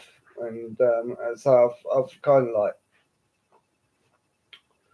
yeah, I can't allow them to judge me in any way, man, because I think that's the problem. Like, I'm not allowing them to be my daddy. And as soon as I get into any conversation with them or any kind of like fucking, and they think they have the right to overpower me, I just don't want to give them any opportunities to feel like, so. But when they're going to steal like my livelihood and everything, you know me, I can't. As much as like I feel like it'd just be so much easier just to take whatever they say and do whatever they say and just keep my job. I can't. You know what I mean? I just can't do it, man. So yeah, you just have to like fucking think, okay, hopefully like fucking I'll get myself out of that shit when it comes along, innit? But you do get bored of having to keep getting yourself out of shit, man. It does become a fucking bit of a drag, innit? And they make sure you can't save or anything, like we've seen it. So they already fucking bang, bang, bang, bang, bang. You know what I mean? It's literally like a boxing match, innit? And I'm just getting smacked. Like banged at every fucking like doof, and it's like, mate. Yeah, like, but it's like, all right. Sooner or later, you got to imagine such a boxing match is just going to be where the one who's getting banged so much and just going, yeah, all right. And sooner or later, just going to punch back so hard. That's the way I look at it, innit? And that's it, man. It's knockout. See you later. We fucking dirty.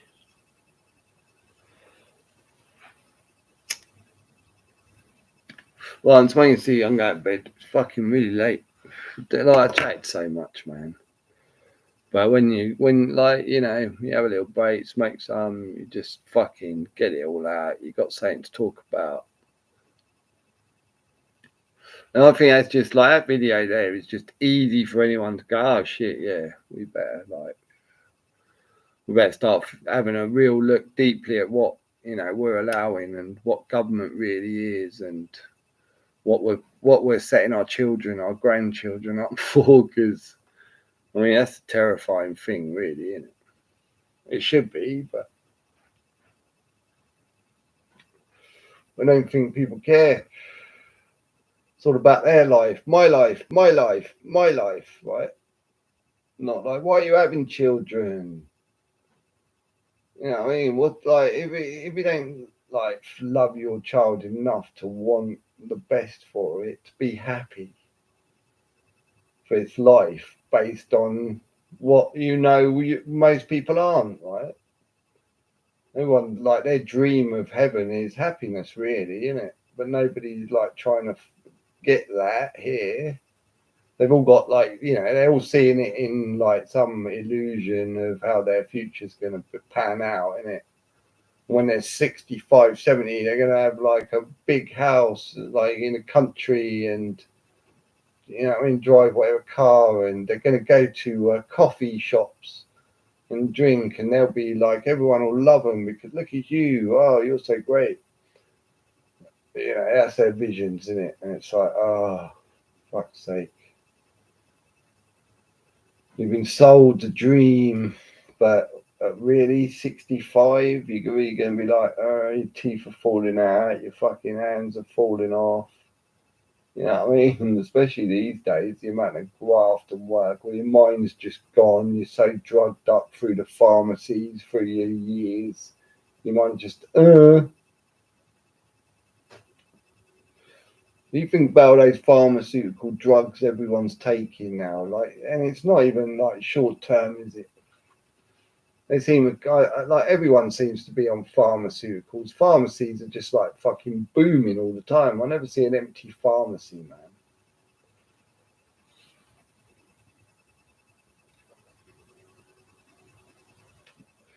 At 65, they're fucked. They're monged out. That's it. Their brain's dead. I mean, it's not even 65 anymore, is it? Sometimes it's 25 through the fucking medicines, and sometimes I'm sure it's 10.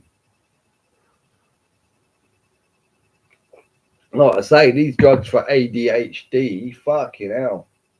I saw it. I witnessed it, innit?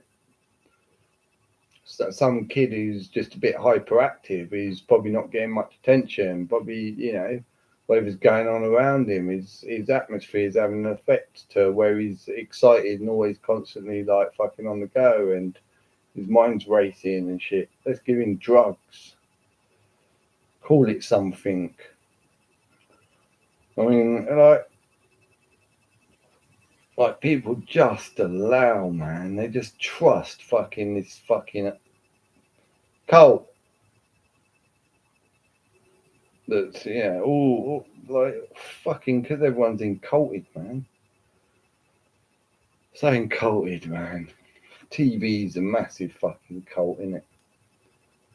You think like breakfast, what is it? Good Morning Britain. Even that just in itself is a cult, innit? A cult. They'll have a cult following. Or come every morning to their session, right?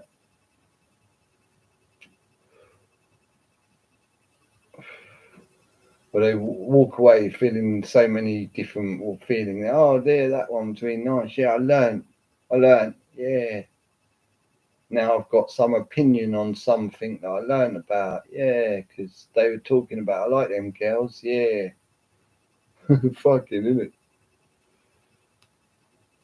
Oh, it makes me feel ill. That's just one show, one program.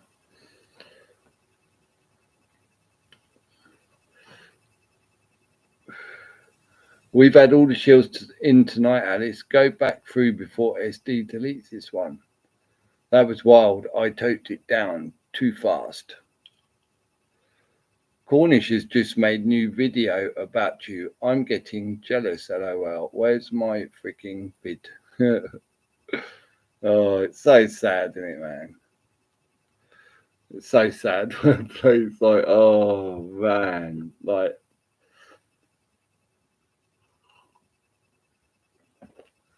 And I like adult allegedly, right? And this is the problem with society, isn't it? The mindset of an adult man and a woman, but a man allegedly with children.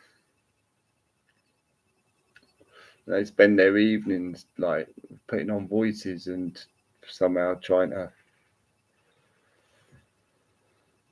interrupt the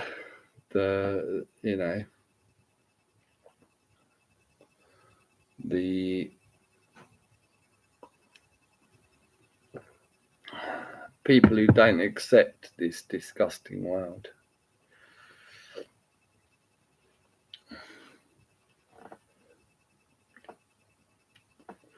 He's done one about me already. It's hilarious.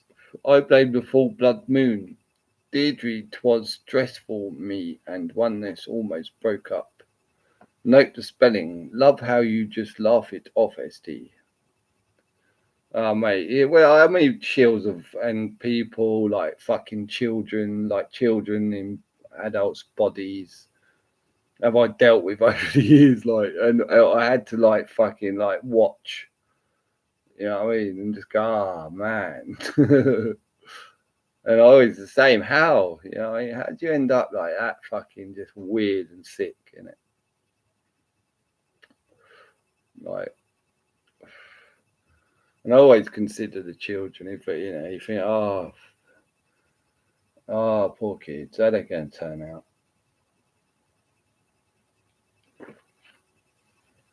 But that's up to people, isn't it? I mean, it's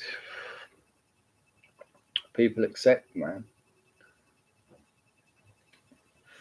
People accept who they became.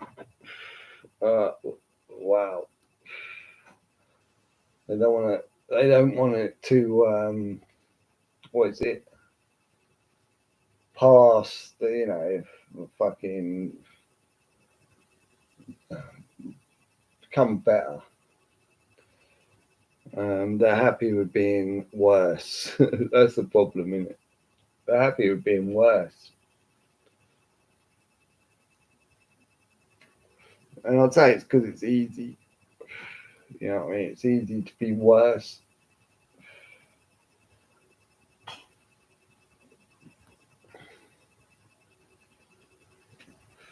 And then they pretend they're somebody all the time. And these people, they always have, they're going to have, what is it? Schizophrenic personality fucking disorders and like multiple, fucking characters we see all the time. Always pretending to be someone else and putting on voices but you can't lead a dead horse to water, innit?